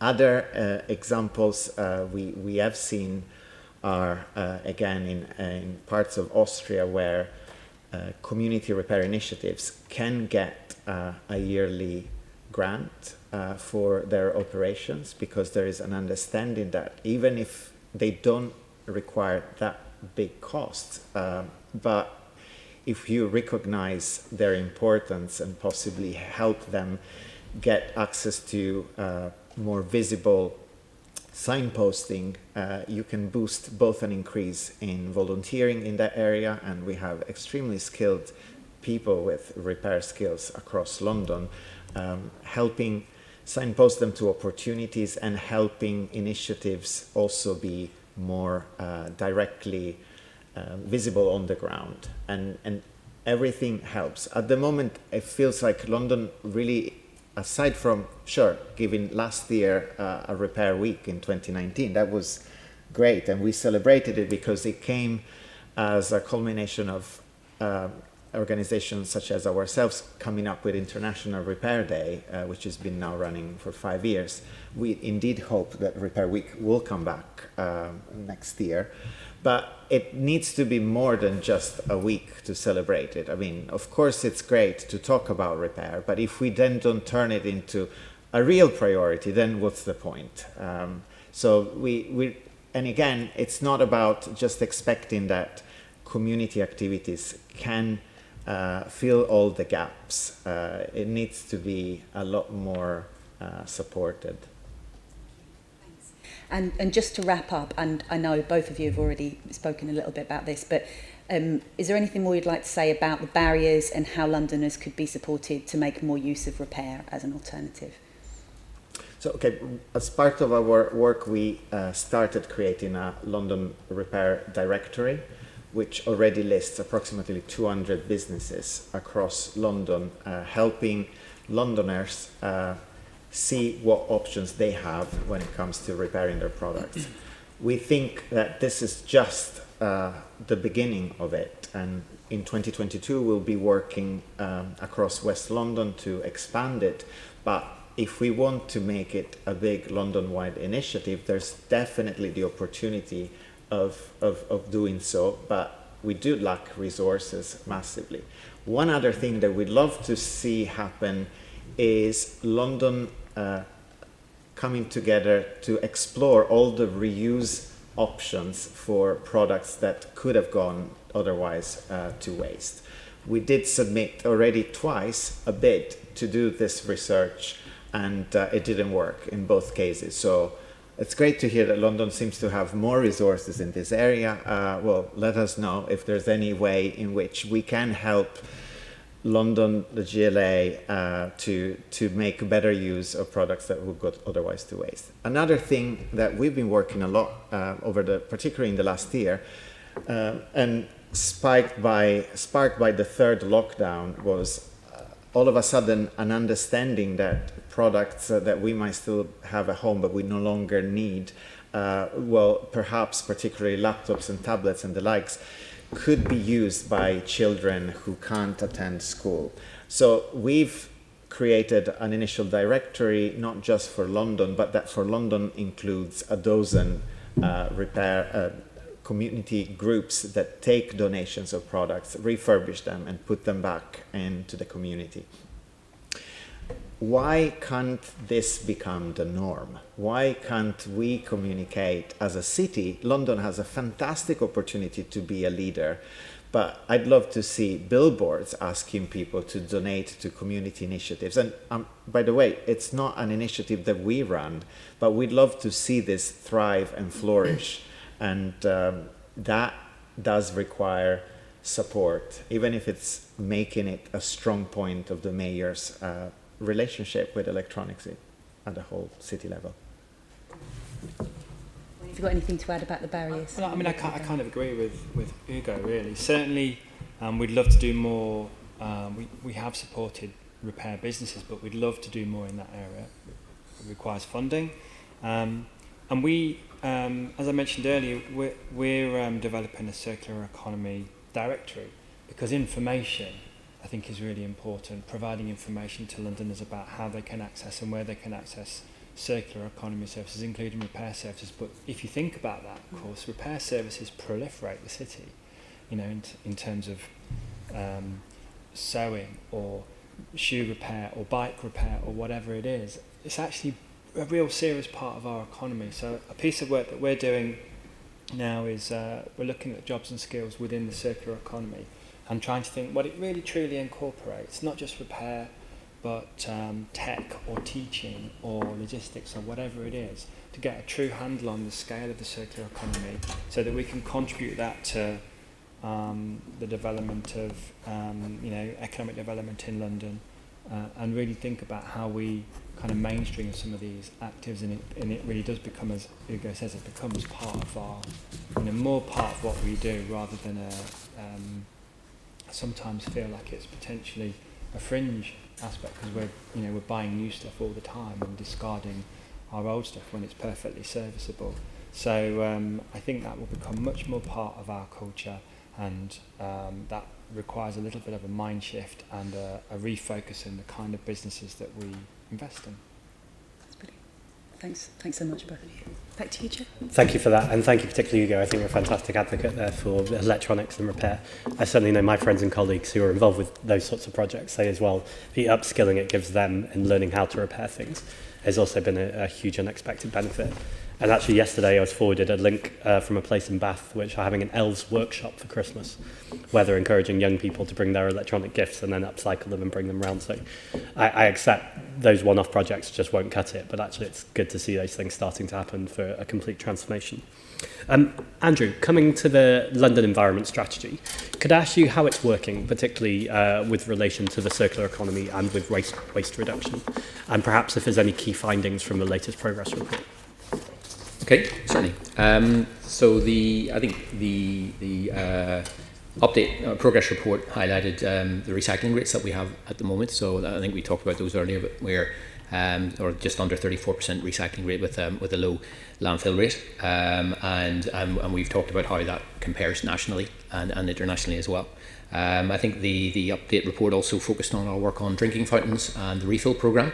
So that's continued to go very well. Obviously, there's bits of interruption because of the pandemic and lockdown, but the drinking fountains are now all reopened again, and we've restarted the installation of drinking fountains across London as well.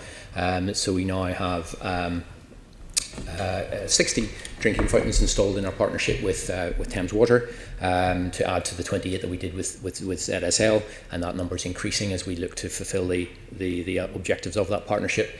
And the refill scheme is continuing to grow as well. So again, obviously during lockdown that was slowed down somewhat, but now it's growing again, and we now have more than 4,300 refill locations across the city, and that's up from 200 in 2018. So a really significant increase in numbers where people can take their bottles in, have them refilled, save having to buy water in or other drinks in single-use plastic bottles. We have RRPs in place, so reduction in recycling plans for all boroughs. This is the first time ever that all boroughs now do these plans on a standard template, and set out how they are contributing to the Mayor's overall objectives for London, with regards to not only recycling targets, but also all the other elements of waste reduction and recycling as well, so highlighting the activities they're undertaking and what initiatives they are bringing forward. And that's allowed the GLA and supported by London as well to highlight where there's good practice, to be able to share that among boroughs, but then also to identify where support can be best targeted, and to work with the boroughs to help deliver reduction in recycling initiatives. And I should say as well, those also introduce circular economy initiatives as well, so both waste reduction and circular economy. We are continuing to review contracts. So all waste contracts that are let by boroughs are brought to the GLA, to the Mayor, for prior to letting, so to ensure that they are in general conformity with the Mayor's strategy. We have now reviewed 25 contracts since this Mayor first came into power in 2016, and we've achieved conformity across London, making sure that those contracts are delivering on the objectives of waste reduction, the consistency of services for dry recyclables and for food, and going beyond that as well to make sure that other priorities for the Mayor are incorporated as well. Things like making sure that vehicles are low or zero emission, and that contractors are providing jobs with the London Living Wage as well. And then going beyond that, we've embedded the circular economy statement requirement into the London plan that I've described earlier. Again, that's a groundbreaking requirement for all developers, bringing forward proposals that are referable to the Mayor. And we've had a lot of interest nationally and internationally about how we've done that and what we're learning from that, and how other people can replicate that.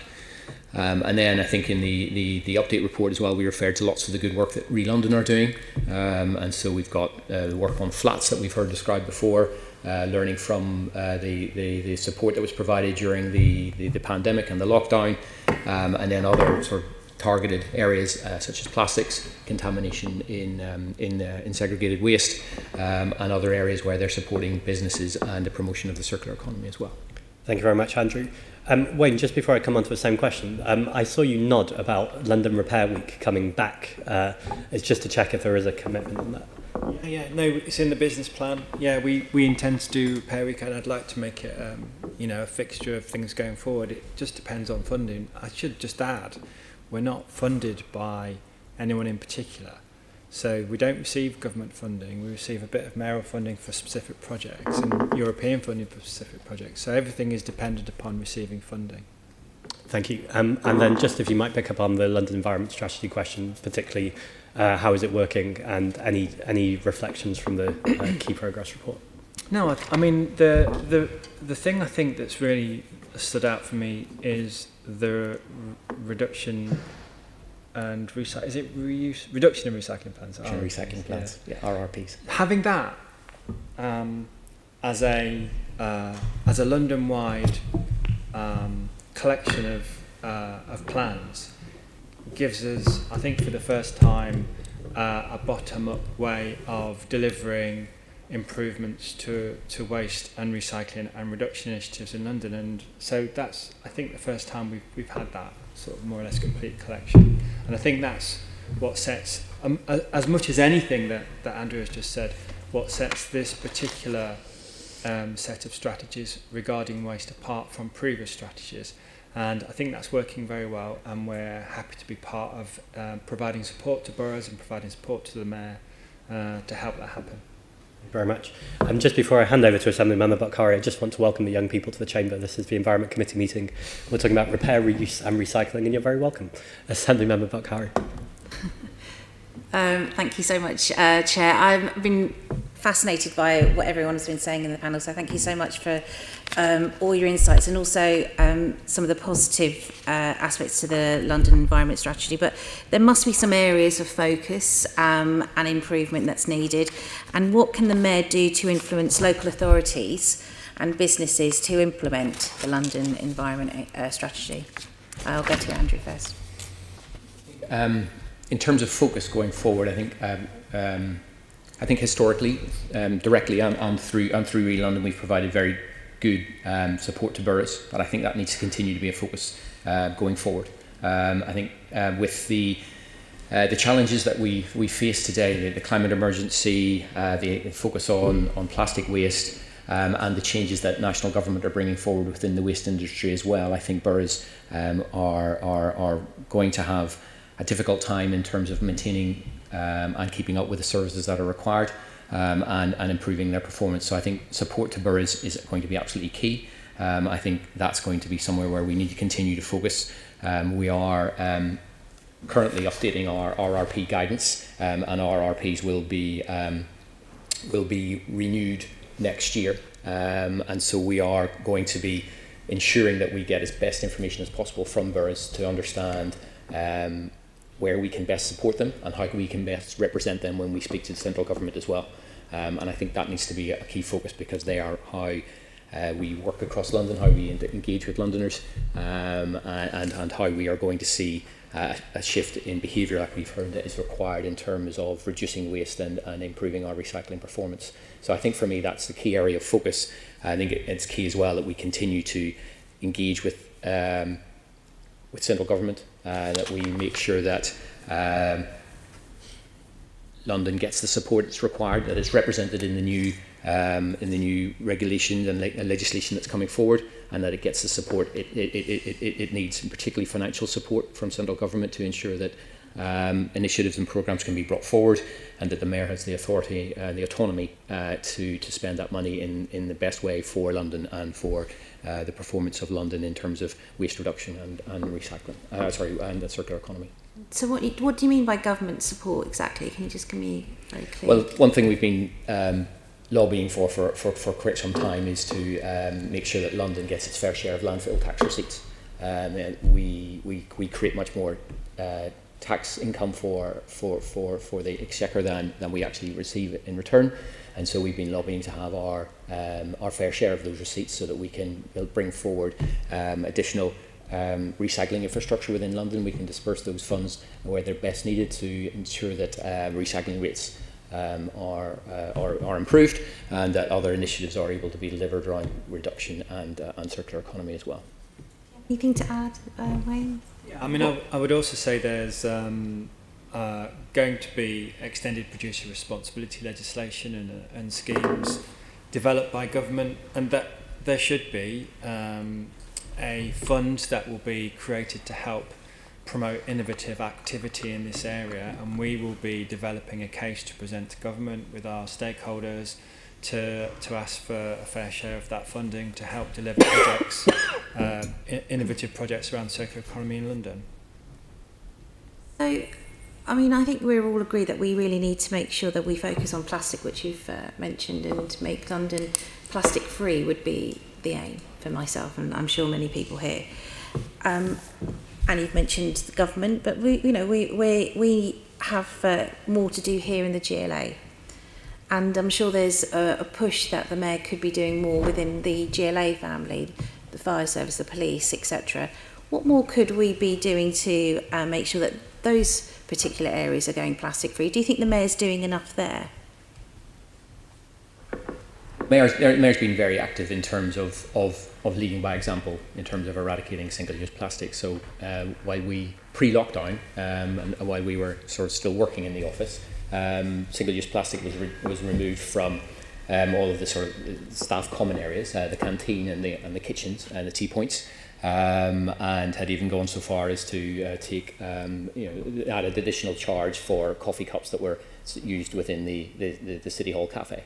And now all functional bodies, so the fire service, the police and the other members of the GLA family have plastic reduction plans in place.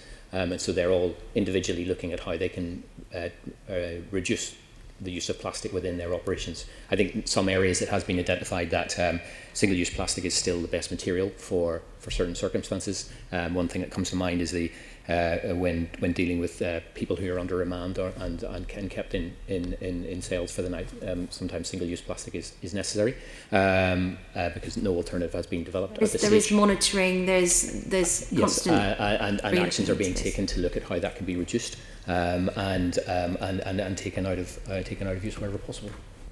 So one of the things that I've been pushing the Mayor on is, and I know that you've mentioned this before, but water fountains are the key to make sure that people are buying less bottles of water from the shops, etc. And one of the places that I can think of that most people would do it is when they're running off to the trains and the buses. And so I think that TfL and the Mayor of London could be doing more when they're putting water fountains next to stations. And the argument that I've been getting back is that it's a health and safety concern because of spilt water. Now, I think, I'm a bit concerned by that. I think that we need to be doing more when it comes to water fountains, and we can't use those kind of excuses. I mean, I know it's coming up to winter now. People are probably less likely to want to have a drink of water at the moment, but now is the time to start planning ahead and making sure that we do have more provision for water fountains, particularly places like stations. Would you agree? Yes. Yeah. Well, as I mentioned earlier, we're still continuing to install water fountains in partnership with Thames Water. The installation has recommenced since we've come out of lockdown, and that total number of drinking fountains that the Mayor has installed across London is increasing again. And we are, we've now got 60 in the ground with Thames Water, and that's going to grow over the winter, and hopefully we will have the target for that partnership in place by the summer of next year. So many of those locations are at or near stations, and so we recognise that the footfall and the access to those locations is absolutely key. That when we had our call for locations, we put out for a call for all Londoners or landowners within London to apply to host a fountain, and we set out criteria for our selection of those sites: footfall, ready access, high profile and visible locations. Those were the types of things we were looking at. So we definitely want to be able to capture as much use from those fountains as possible. And obviously transport hubs therefore scored very highly because they've got a lot of footfall, a lot of people passing through that. I don't think I can speak to the safety requirements of stations individually, but there are definitely circumstances where we couldn't have fountains within stations because of the safety requirements, but we then looked at alternatives and to have fountains near entrances to stations. So outside the station where hopefully it's still highly visible, lots of footfall going past, very easy and accessible for people to use, but not actually causing any concerns regarding blockages or slips and trips. Thank you.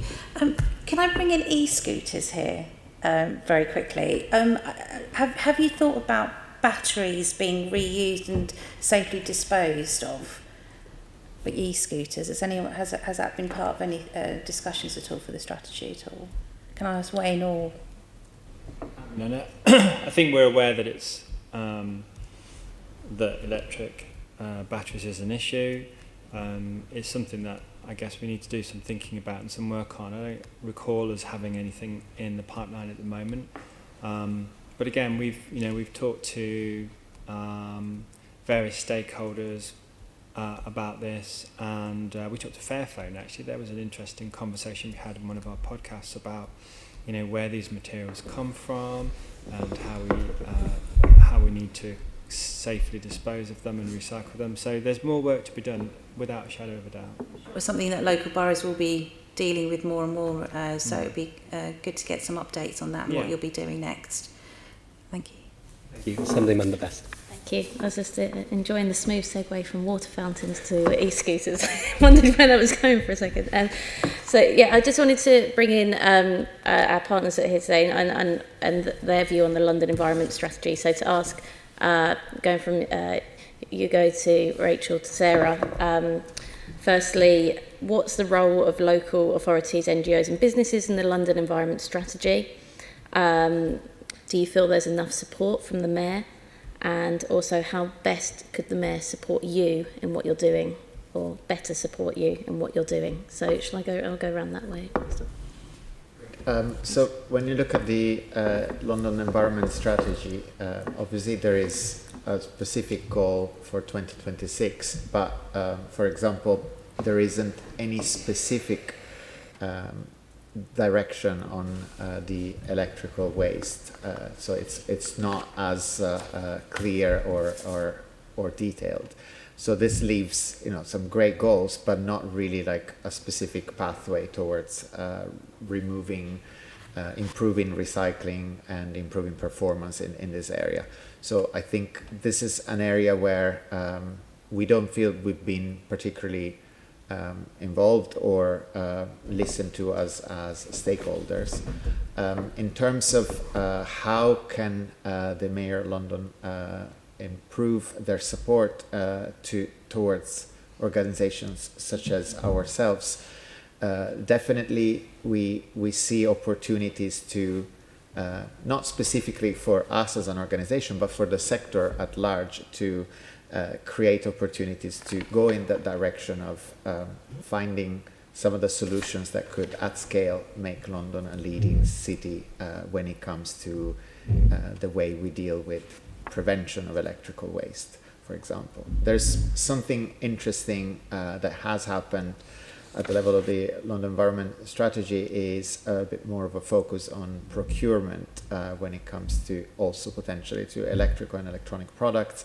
And we think that a perspective where repair is taken into consideration at the time of procuring is important, as well as extending the cycles for which procurement is mandated. So, for example, making sure that products that are procured across the whole of the GLA family of organizations are procured for a longer first cycle of use, and then their use can be extended further via repair and reuse and recycle only at a later stage.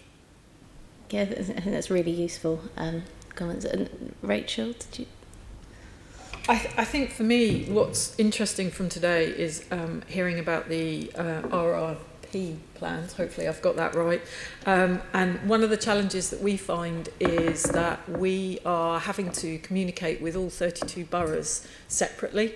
So whilst there is the London Boroughs Food Group, and I actually sit on the London Food Board, there's lots of conversations that are had, but actually it's very difficult to try and create a uniformed approach across London. So it feels a little bit like we're reinventing the wheel each time we go into those conversations. So it would be good to understand whether there's a way in which, either through the influence of the mayor or the GLA, that more consistency in approach is shared across each of the local authorities. We know who we should go and talk to, whether it's about food insecurity or food waste. And that's an interesting point as well, is that most of the conversations that we tend to be involved in at the moment are focused around food insecurity and how we move through the recovery phase of the pandemic.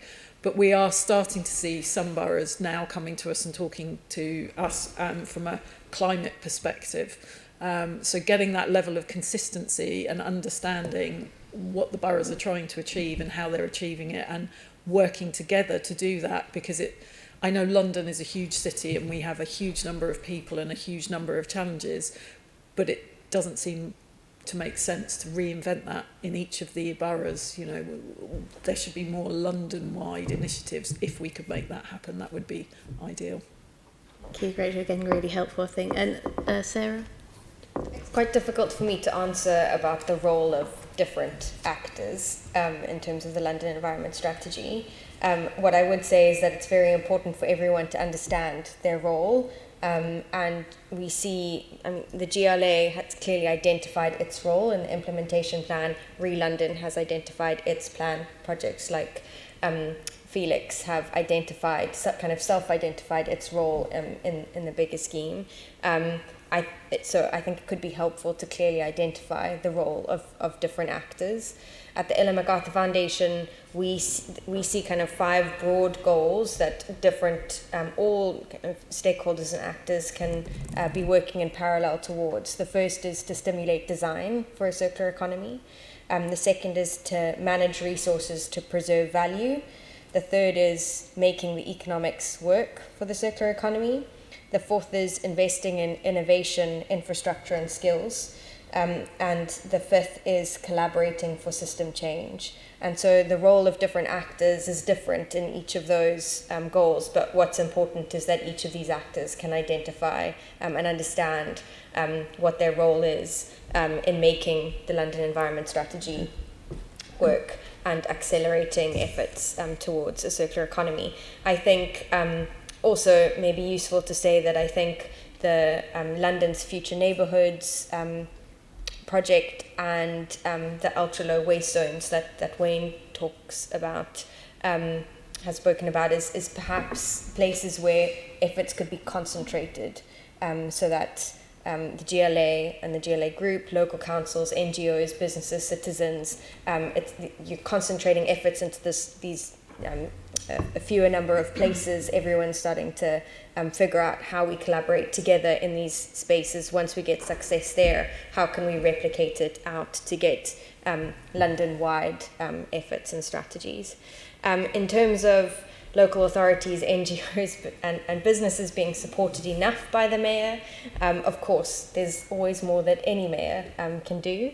I think maybe useful to say that we see the same local authorities entering into these discussions. There are a number of local authorities that are often missing from the discussions, and it's kind of the same local authorities. on a regular basis. I think the One World Living work that's being led by Harrow and London councils is also another really important platform that could be leveraged. I think as well, going back to something that Ugo and Wayne have said, is that circular economy in London seems to be led by NGOs, citizens and small businesses. And so there's lots of work already happening in the space, and how can the GLA and the GLA group kind of catch up to what's already happening in this space. I think London's business transformation program is absolutely fantastic, and the role that it's playing to support SMEs. But again, the question that I sit with is, where is big business and how is big business being convened around this conversation? I think the other thing I'd say is, which we haven't spoken about today, is the large concentration of universities and higher education institutions that are based in London, and those campuses act like mini cities. And so transforming these campuses where you can embed the circular economy into curriculum and campus activities, and you can support student-led activities, is also perhaps a powerful lever in the City of London that is very unique to London, with the number of higher education institutions that are based here. And so thinking about the work that we do at the Ellen MacArthur Foundation, our role is really to up the level of ambition, which is what I've been trying to do here today, is to keep the circular economy vision high, and then to steer and to support external facilitation. So much of the work that needs to happen in London most of the work in London is not going to happen through the work that we do at the Ellen MacArthur Foundation. Ultimately, it would be great if we no longer have jobs in London, because London is a circular city. But yeah, going back to things that I've said earlier, it's about leading the way, procurement, operations, embedding into the policy framework, making sure that capacity and resources are there to do the work. So just briefly, in some of the other cities where the foundation operates, is there any kind of specific examples of best practice or things that the mayors have done there, or the authority bodies that you think could be replicated and helpful? I think maybe the most useful thing is to have a clear route map. So I think we've said before that the route map is a little outdated. London has already kind of shifted focus areas. The London plan has been updated. The London environment strategy has been updated. Maybe this is an opportune time to revisit the route map and to set a clear target. So Amsterdam and Glasgow, for example, have set circular economy targets. So Amsterdam aims to be a circular city by 2050. Glasgow aims to be a circular city by 2045. That's the target. That's the goal. And so perhaps there's exercise in revisiting the route map, priority areas, and setting a clear target for circular economy for the city. Sarah, I think that was really helpful. Okay. Assemblymember Macarthur. Thank you. You've talked a lot about, Sarah, you were talking about its priorities really more than anything else when it comes down to local authorities, and you were saying that some local authorities are better than others maybe in prioritising. Is that what you're kind of I think I would say that some boroughs are, maybe the word that I would say is better equipped based on the funding that they have, the capacity that they have, and their understanding and knowledge of the circular economy. So would you say that's what the issue is? That there are boroughs who are better resourced than others, and that's where we need to have some sort of kind of regulation coming across, where there may be coming nationally to local authorities, that there is sufficient funding and resourcing to support these kind of projects. I think the boroughs would love me to say that I think there should be financial support for their work, and indeed that if this is what London wants to do, then the funding and the resources need to be there. But perhaps as well, there's no point having the funding and resources there if the awareness, the understanding of the circular economy and how it can act as a solutions framework for challenges in the city isn't there at the same time. So capacity building and awareness raising for the circular economy, I'd say these things have to go hand in hand. And does Felix and the Restart project, do you agree with that? Do you think that is an issue for both of your projects as well?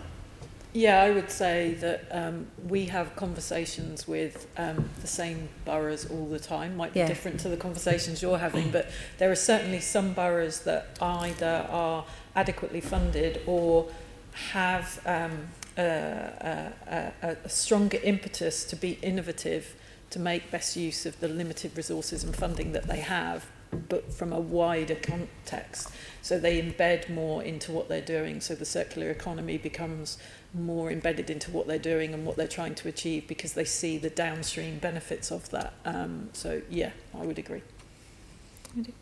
I would broadly agree and say that there's definitely some boroughs are, and they keep coming back with interest. However, when it comes to electrical waste prevention, I think most of the boroughs are under-equipped financially and otherwise to actually look at the bigger picture and change the future plans around the reuse and repair more at scale.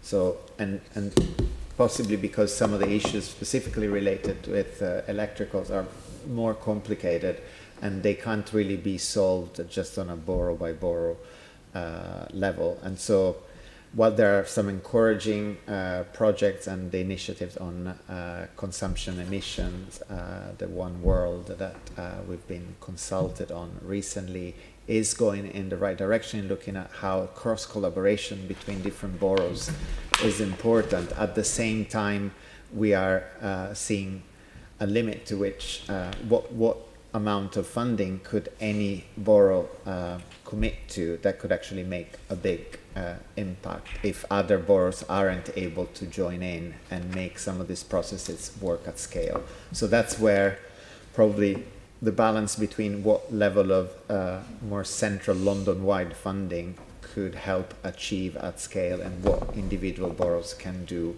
themselves could be revised helpfully.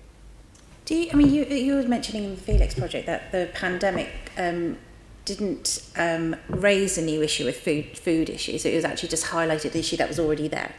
So has the pandemic changed approaches, do you think, in local authorities and the way they're working with you and the other projects? Yeah, I think if there's a positive legacy that has come from the pandemic was the creation of the 54 hubs, and those hubs really brought together the local authorities, the voluntary sector, and then we're just one part of that in terms of the food coming in. And I think what's really interesting is, again, there are certain boroughs that have really seen the value in working closely with the voluntary sector and the understanding of exactly who needs to be supported in their borough that they may not have had full visibility of before. And so for some of those boroughs now that we're still engaged with and still having conversations with, we're all looking at how do we create and build resilient communities that mean when the next crisis happens, because there will be another one of some description, that the communities have got the infrastructure and the ability to support themselves and find their own solutions. So a big part of what we're doing now is making sure that, you know, we can bring in all the organisations that we know we support to the local authority, make sure they're all aware of each other, and then think about how do we build solutions now that best support the community, very much from a prevention point of view rather than a crisis. If we can move more of the work that we do into the prevention arena, then you get more bang for your buck when you're spending that money, because crisis is often a lot more costly to help someone move forward from. So I think there has been an incredibly positive legacy, and we would just like to see more of those hubs change and evolve, but continue to exist in a community hub, food distribution, health and well-being. More powerful then, isn't it? Yeah, absolutely. And permanent. Yeah. Is there anything else that you two would like to add to the way the pandemic's impacted the way things have changed? Yeah. Well, I mean, from a personal perspective, it seems to me that people are much more interested in sharing and exchanging stuff. And that's a change that I'd like to see if we could encourage and cultivate. And it's one of the reasons I think we're so interested in working at a place-based level, so trying to equip communities with the tools and assets that they need to maintain that level of interest in sharing and exchanging and just reducing the consumption of new stuff and keeping things moving locally. So I was quite interested in that. If we take anything from from COVID, it is, can we take that kind of those examples of local groups, local WhatsApp groups and stuff that sprang up, and people putting stuff outside their houses for exchange. If we can keep that and formalise that and make that part of the way we live, I think that'd be really useful. And that's not. I don't think that's kind of like. I don't think that's wishful thinking. I think if you distill it down to a place base and then multiply that by all of the neighbourhoods in London, you've made a difference. You've made a significant, measurable difference. So that's our next challenge, I think. I'm just going to end on a kind of a question that kind of has been coming up while we were talking, and you've done some amazing work with getting people to reuse and fix things and not throw away. This also goes into the area of furniture. Now, I'm a local councillor, and I'm constantly having to raise issues of fly tipping of furniture that's chucked away, push chairs, things that could be reused all the time, but are just dumped. And part of the reason is local authorities are charging over £30 or even more for bulky waste to be removed, or it's just something that skills that most people don't have to fix these kind of things, furniture and push chairs, etc. Maybe Wayne or Andrew could help me with this, but what more could we be doing to help councils and local authorities and refugee centres and charities and voluntary groups to try and to try and upskill people to learn how to fix these types of furniture and things that people are just throwing away now? Just come on that first. It seems to me there's a spend to save issue here, potentially. So if we can demonstrate that by keeping this stuff out of landfill, keeping it circulating, or keeping it out of incineration, not having to spend costs on recycling, there is a spend to save issue for local authorities to get involved. The One World Living project that we've talked about a couple of times is really quite interesting, because for the first time London's local authorities are saying we are going to sign up to reducing London's consumption-based emissions by a third by 2030, which is quite significant. In order to do that, we're going to have to reduce the amount of waste, because we're going to have to reduce the amount of stuff.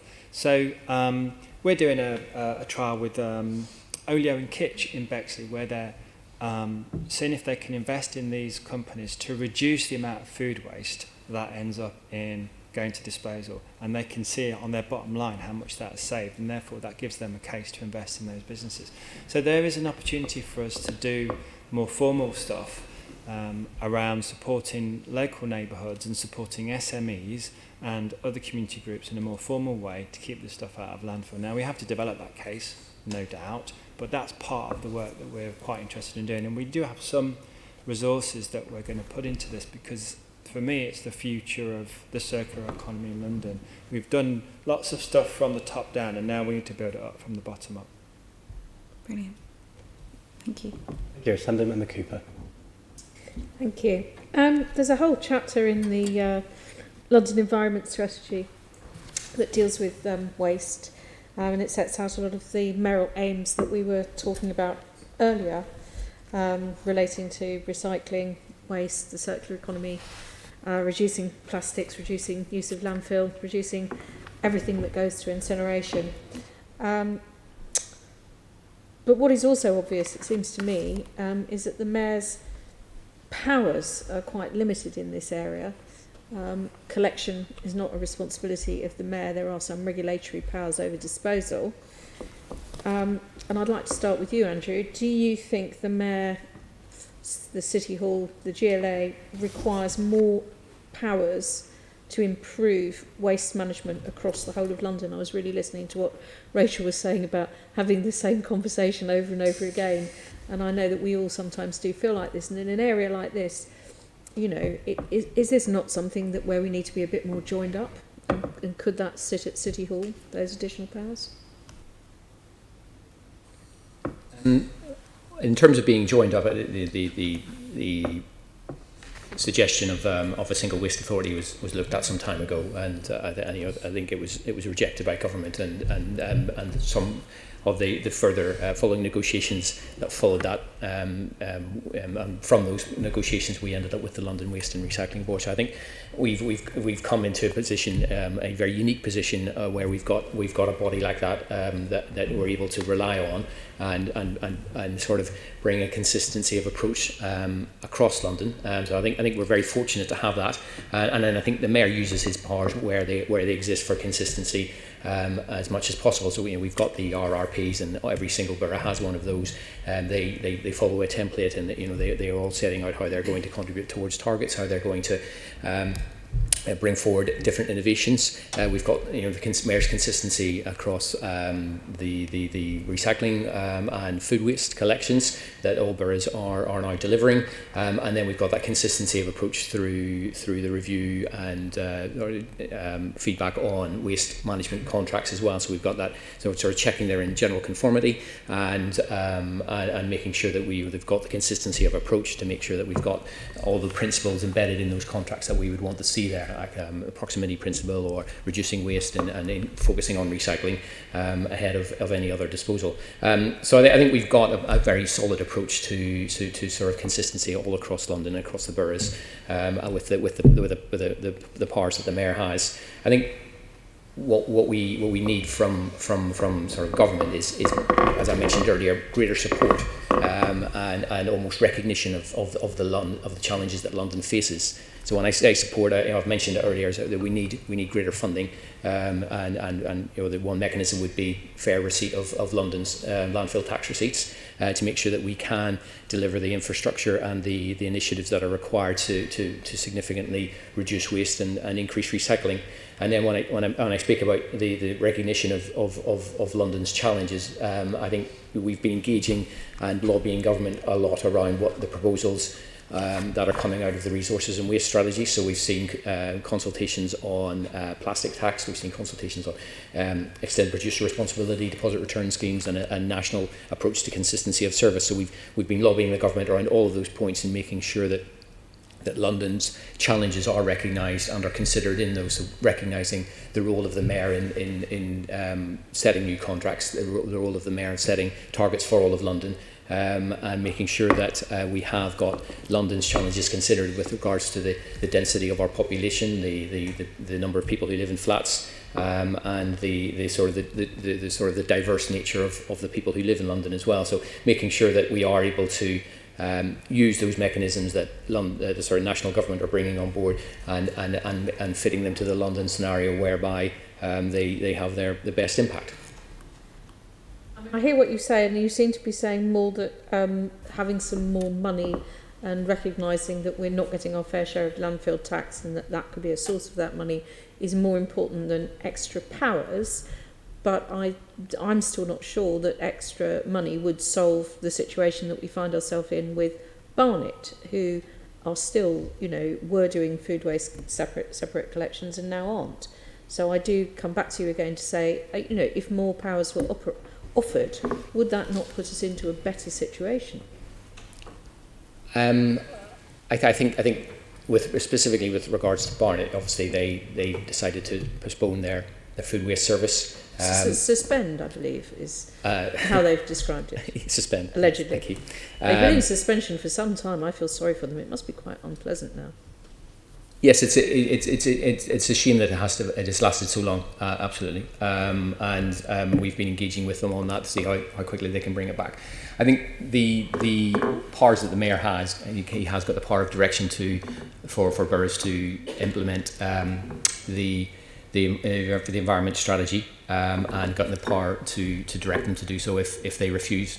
However, there are caveats on that, about incurring excessive additional cost or breaking with an existing contract, and to me that seems appropriate. I think if it's going to incur significant additional cost that could jeopardise other borough services, I think we need to be mindful of those. I think if we were to be in a position where we were mandating certain environmental services, whatever those may be, at the expense of social care for people at risk or other priorities for the borough, I think that's something for the borough to consider on their own merits. So I think where we are is in a strong position to be able to have the boroughs provide consistent services all across London. I think we've made very good progress on that. The other boroughs are on a pathway to do that, and we are looking to government to support us to do that. I think it's clear that the environment strategy set a consistency of service ahead of national government,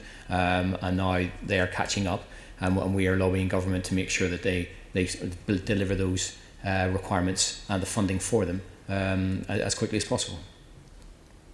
I'm going to turn to Wayne. I don't know if you're familiar with the report that this committee produced in 2018, so 3 years ago, which was called Wasting London's Future. And that was mainly because there was such a high level of material that was going to incineration.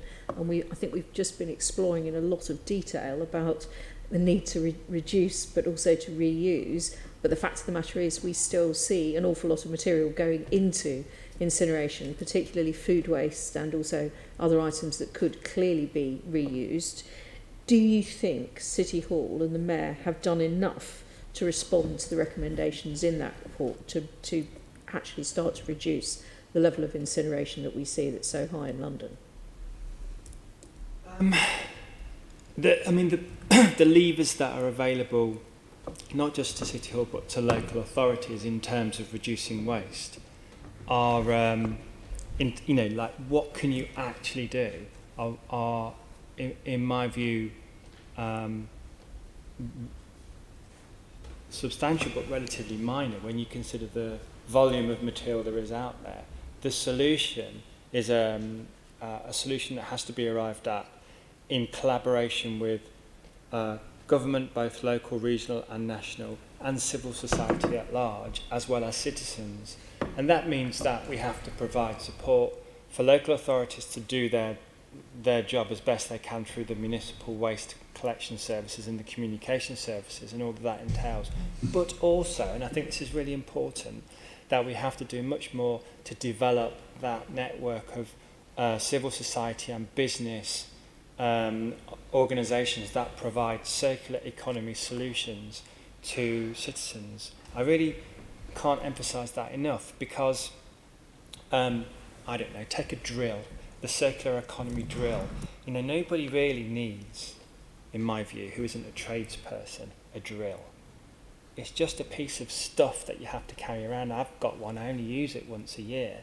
It'd be better if I borrowed it and I'd be free from the burden of having to store the damn thing.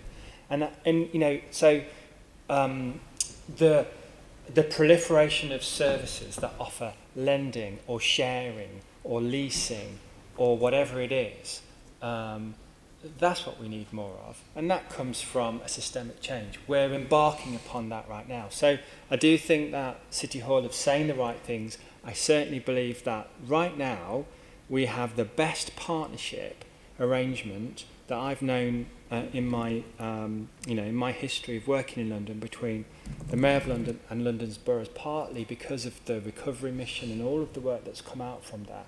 We have a very close and effective working relationship, and the One World Living programme is a really interesting experiment in informal but formal working together between London, the Mayor of London and London's boroughs to look at a particular focus areas and think about how we can drive down waste in those areas. And it will involve working with businesses and civil society. It's not just about having the powers. And the beauty of being a city is we can do that. We can move really quickly.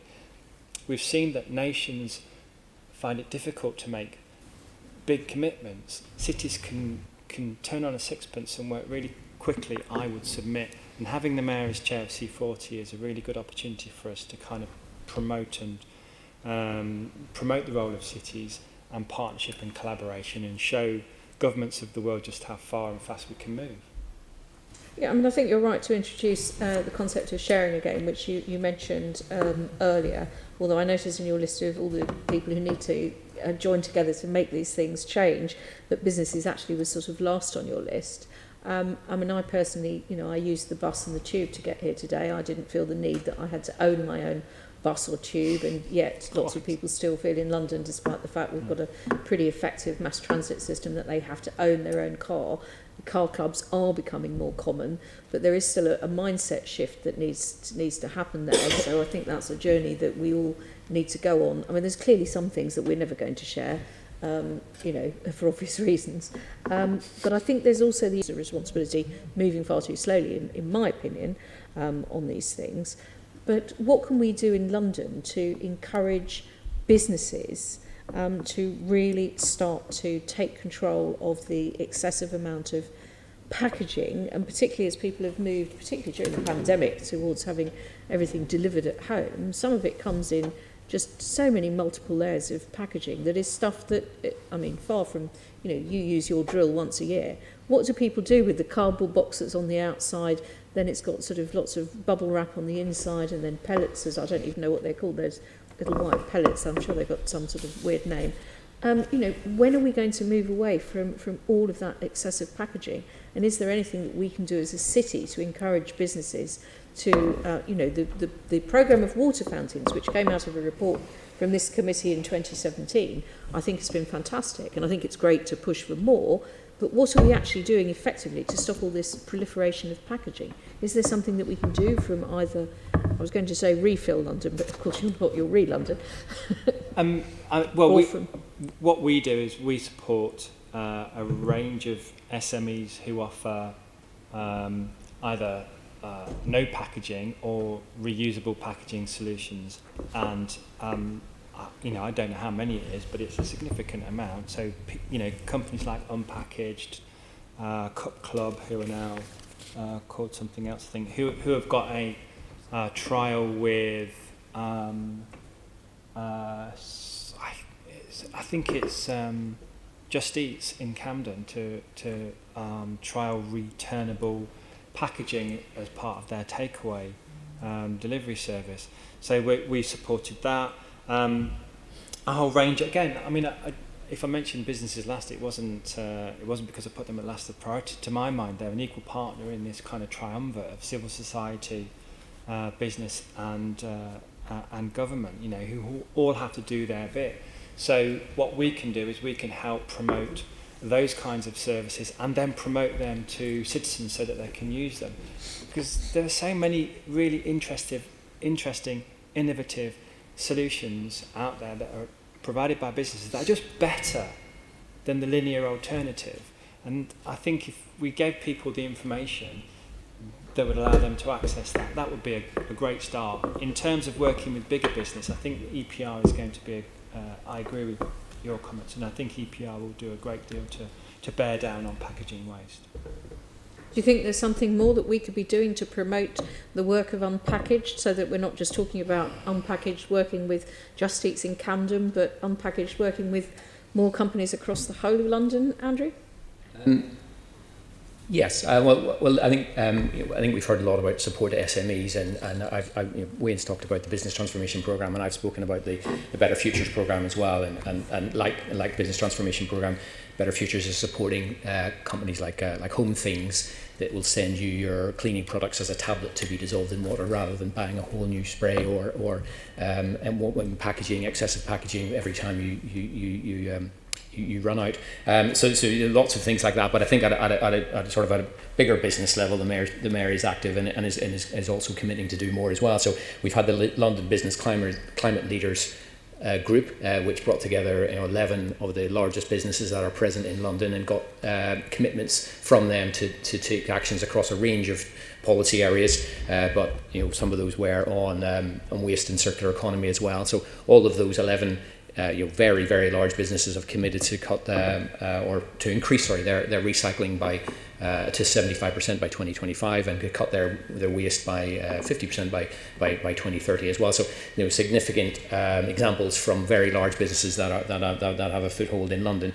And then the Mayor has recently announced that he'll use his convening power to convene a round table of major businesses within the food supply chain to look at how food loss and waste and consumption-based emissions can be addressed in London's food supply. And that's on the basis of the evidence that was provided from the London material flow analysis report that was launched at COP last week. So we although the Mayor doesn't have power to direct businesses, he is using his convening power and influencing businesses where possible to have positive impact.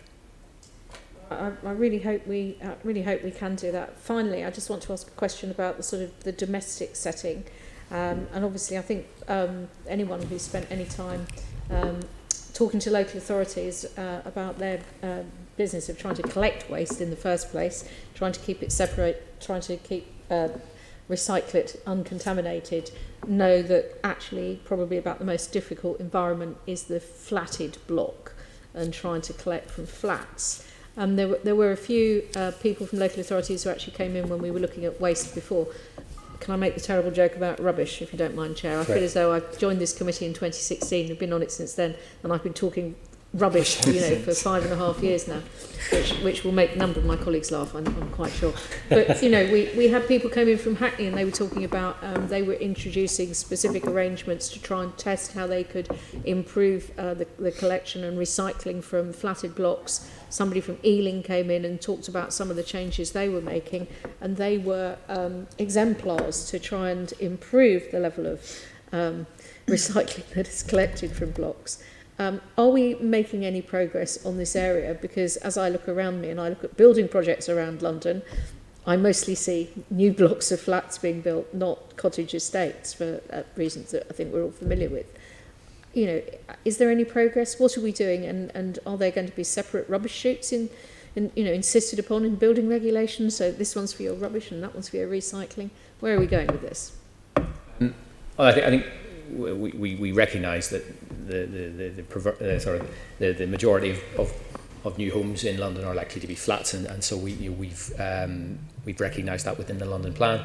I've already described the circular economy statement that's required now from referable applications. The London plan also requires that the new dwellings take into consideration how they will be operated, and for residential properties, how people will be able to live in those properties and effectively manage their waste. So there will be space set aside within kitchens for segregated bins. There'll be recognition of how that waste is then transported from individual residences to the communal areas and then collected and taken on with sufficient space for all the different segregated streams in a secure and pleasant way that people are willing and happy and convenient for them to use. So I think that's a key part of it. But then obviously through Read London we are working on the flats recycling project as well, and I think that's been fantastic. Wayne's maybe in a better position to describe it than I am, but the phase one developed. Don't worry, I'm coming to Wayne next. I suspected as much. So the phase one produced the FRP, the flats recycling package, which gives very clear guidance and toolkits for boroughs to be able to implement to improve the performance at flats. And simple measures that they can undertake that have been proven to have significant improvements. And now phase two of that is being rolled out, and that's looking at increasing the performance of that, but then also increasing the number of and type of materials that are included in that as well. So starting to look at other materials beyond common household waste, so looking at textiles or looking at electricals and things like that, and that's underway at the moment. And I think we're all looking forward to the outputs from that, because the first phase was so successful. So the flats recycling package, it sounds like there's something to do with flat pack furniture, but I'm hoping it's not. And are we actually going to be able to improve recycling rates in these flatted blocks? And and then you look at that combined with some of these very lengthy contracts where the Shanks' contract in East London, that I think that's what leaves us at the bottom of the league table in many boroughs, because we are dragged down because we've got boroughs in the bottom 10 nationally of local authorities. I regret to say that Wandsworth, which is one of the 2 boroughs I represent, I think is 341 out of 346. So, we're not exactly a shining example of anything, apart from foot dragging over food waste activity. Sorry, was there a question in there? Yes, there was. The flatted recycling package. Yes. The flat pack. The flat have we pack made package. any? Well, we call it flats recycling, but it's not recycling flats either, is it? It's recycling waste from flats. It's difficult to say, but well, the first thing to say is that for the first time we have a document, a toolkit that sets out, working with London councils and the GLA, so we all agreed on this, a consistent way to approach recycling waste from flats. A good way to and an evidence-based way of doing that showed improvement, modest improvement, but improvement nevertheless. And it also told us that there were high levels of food waste, textile waste and electrical items that were contaminating the waste stream and that weren't recycled, and traditionally aren't recycled from housing estates and flatted properties. So our next move is working with a group of estates in Lambeth with some funding from EcoSurety to see how we can introduce good, reliable food waste, textiles recycling and WEEE collection services. So that gives us, as I said earlier, this double dividend of not just increasing recycling in the locality, but it also removes contamination from the waste stream, which again increases recycling because you avoid contaminated loads that have been rejected, and it saves money for the local authority because you're not putting stuff through twice. So this is a win-win situation. In my view, there's a lot of work to be done in rolling this out to local authorities, but we're there to offer support to any local authority who wants to ask us for that support. We have some of the probably the country's leading experts on this, so I think that's the point of Re-London, that we have this centralised expertise that we can kind of disseminate around London. So there is hope. We're also working with, I think it was Tower Hamlets, I'm looking to my colleague for a nod, on planning guidance for new build. So there's a piece of work that hopefully will be a template for other boroughs to use on how to implement planning guidance for new builds to increase and build in, excuse the pun, recycling waste services into new developments, because as you've said, pretty much every new household in London from now on is going to be a flatted property. So we've got to crack this nut. I will just put, in the international context, London doesn't perform too badly. It really doesn't. There are cities around the world who you think are environmental leaders who have pretty poor recycling rates. And we're not, yes, I mean, a lot of them. cities in Europe, which we're told are sort of ahead of us, are much, much smaller. I mean, Amsterdam is about the size of Croydon plus Wandsworth only, so it's like very tiny.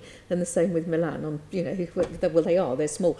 And if you go to Copenhagen, you can go and visit the Mermaid, but you will have to go past their very large city incinerator as part of your trip around the harbour. So a lot of them are very heavily reliant on incineration, which is actually promoted very heavily by the Green Party in Europe, because incineration is seen as a very strong green theme for some reason by the Green Party all over various countries in Europe. So I think we have all taken a different approach, and I think having the innovation that we're talking about, but I think for me, if we, scaling it up to the 32 boroughs in the City of London is where we need to be, and particularly with the Mayor now as the chair of the C40 Cities Group, hopefully the learning will come in from abroad, but perhaps some of our learning can also be exported. Thank you, Chair. Thank you very much, Assembly Cooper. And I don't think anyone on the committee would ever dare say you were talking rubbish. Just for clarity, the Green Party of England and Wales are very much against incineration. Andrew, can I just ask you, you've talked around plastic water bottles, and you've talked about the Mayor's convening power, and also I've met with the fantastic organisation One Less, which is with the Zoological Society of London, who have got 80 plus organisations to sign up to say no more plastic water bottles. Of course, at COP26 in Glasgow, they've now banned single-use plastics from 1st of June 2022. what specific work is the Mayor doing to lobby the government? And is there any way that we as Assembly members or even as individual citizens can support that fight? Because I think anyone who saw that Greenpeace video of the plastic raining down on Downing Street will have watched that and got angry and want the Mayor to do stuff. And I accept that there's this block. So what is the Mayor doing to get over that block? Specifically on plastics? Yeah. Okay, Mayor's a long history, I think, of supporting plastics action from national government. Going back to when government introduced the ban on stirrers, straws, and cotton buds, we very strongly supported that. And urged government to go further. And again, on the plastics tax that was introduced, is scheduled to be introduced at the end of this financial year. Again, the Mayor supported government's work on that, but urged them to go further and make sure that was as strong as could be, and to eradicate unnecessary plastic. And the main vehicles at the moment now are the extended producer responsibility consultation and the deposit return scheme. So again, the Mayor has been responding to those, urging government to go as far as possible, and specifically with regard to the deposit return scheme, sort of very much encouraging government to go as far as possible, to have it an all-in scheme where as many containers are returnable as possible, and then going so far as well to offer London as a test bed for any of the sort of the trials or measures that they want to introduce. So making London available and saying we stand ready to support and help work on those, and making London ready to play its full part and try and bring that forward as quickly as possible. Thank you. We've got Assembly Member Bokhari and then Assembly Member Best. I'm just really glad you asked that question. So I'm really pleased because the committee does need to have some really hard evidence of the lobbying that you're doing towards government. So I'll just leave it there. Thank you, Assembly Member Best. Thank you, Chair. Just to come back again to that issue around powers, and I think it's to pick up that point around my experience mainly around this is around the North London Waste Authority. And I know, for example, Assembly Member Cooper's talked at length about Barnet and their food waste management. And now I believe that dispute arose because Barnet was saying North London Waste Authority weren't disposing of the food, they were just burning the food anyway, and that's where the whole dispute arose from in the first place. North London Waste Authority have gone and proposed an incinerator 3 times the size of the one now, whilst waste is falling, and also have practices like Barnet will drive their refuse vehicles to Wembley, park overnight, and then drive back across London. Now, all these practices, London can advise on, but there's no power to stop that. And I don't understand. So the Mayor, surely those powers are key. We need some.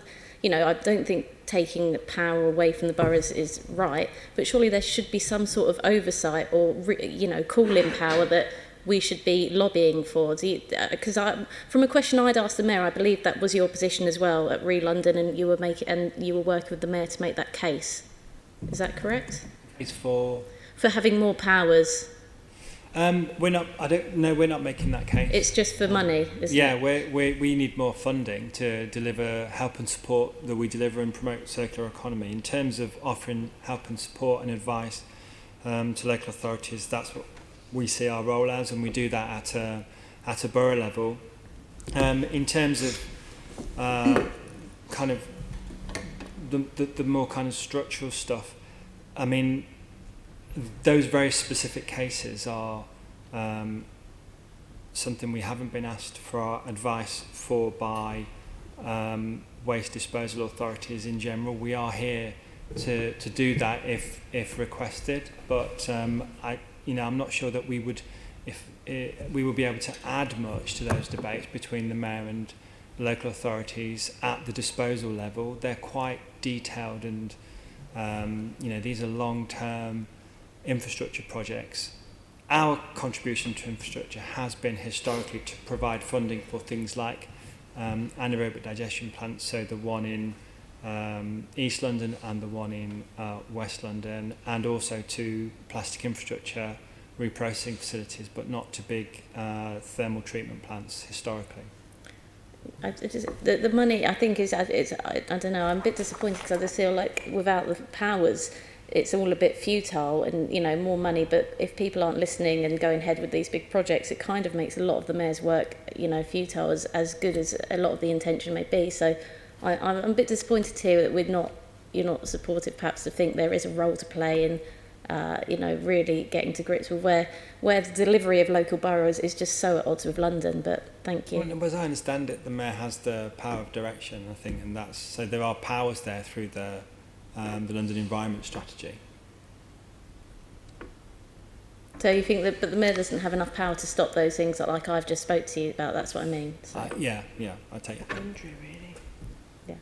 Just to clarify, because I'm a little bit trying to catch up with Assembly Member Best's point as well, in terms of you can have more cash and more money, you could have more powers to generate your own money, but is it your position then that there would be no need for more powers to generate our own income to be able to deal with some of these? But we can generate our own income, so there's nothing to stop us from doing that, and that's one of our aspirations, and we're doing that through commercial services, so we can do that. And we do make investments to circular economy businesses that are financially market investments. So yes, we do that. Okay, so the differentiation is between powers that aren't necessarily income related, but having direction to do other things. Yeah. Okay, understood. Finished? Yeah, thanks. Thank you. Would anyone else like to come in? In that case, thank you very much for being fantastic guests, especially first thing on the Monday morning. Thank you very much for your time. We've now reached the end of the question and answer session. The committee has a few more items of business, but to our guests, please feel free to leave the chamber if you wish. The committee is recommended to A, note the report as background, putting questions, to invite guests and note the subsequent discussion, and B, delegate authority to myself as chair in consultation with the deputy chairperson and party group lead members to agree any output arising from the meeting. Can we agree the recommendations? Agreed. Thank you. Section 7, Environment Committee Work Programme. The committee is recommended to A, note its work programme and informal activity, namely invitations to the Southwark Council Staff Climate Network and COP26, and B, note the response received from the Mayor of London regarding London's engagement with COP26, as well as additional correspondence sent and received on this subject. Can we agree the recommendations? Agreed. Thank you. Section 8, date of next meeting. The next meeting of the committee will take place on Monday the 13th of December 2021 at 10 a.m. There is no urgent business. Thank you.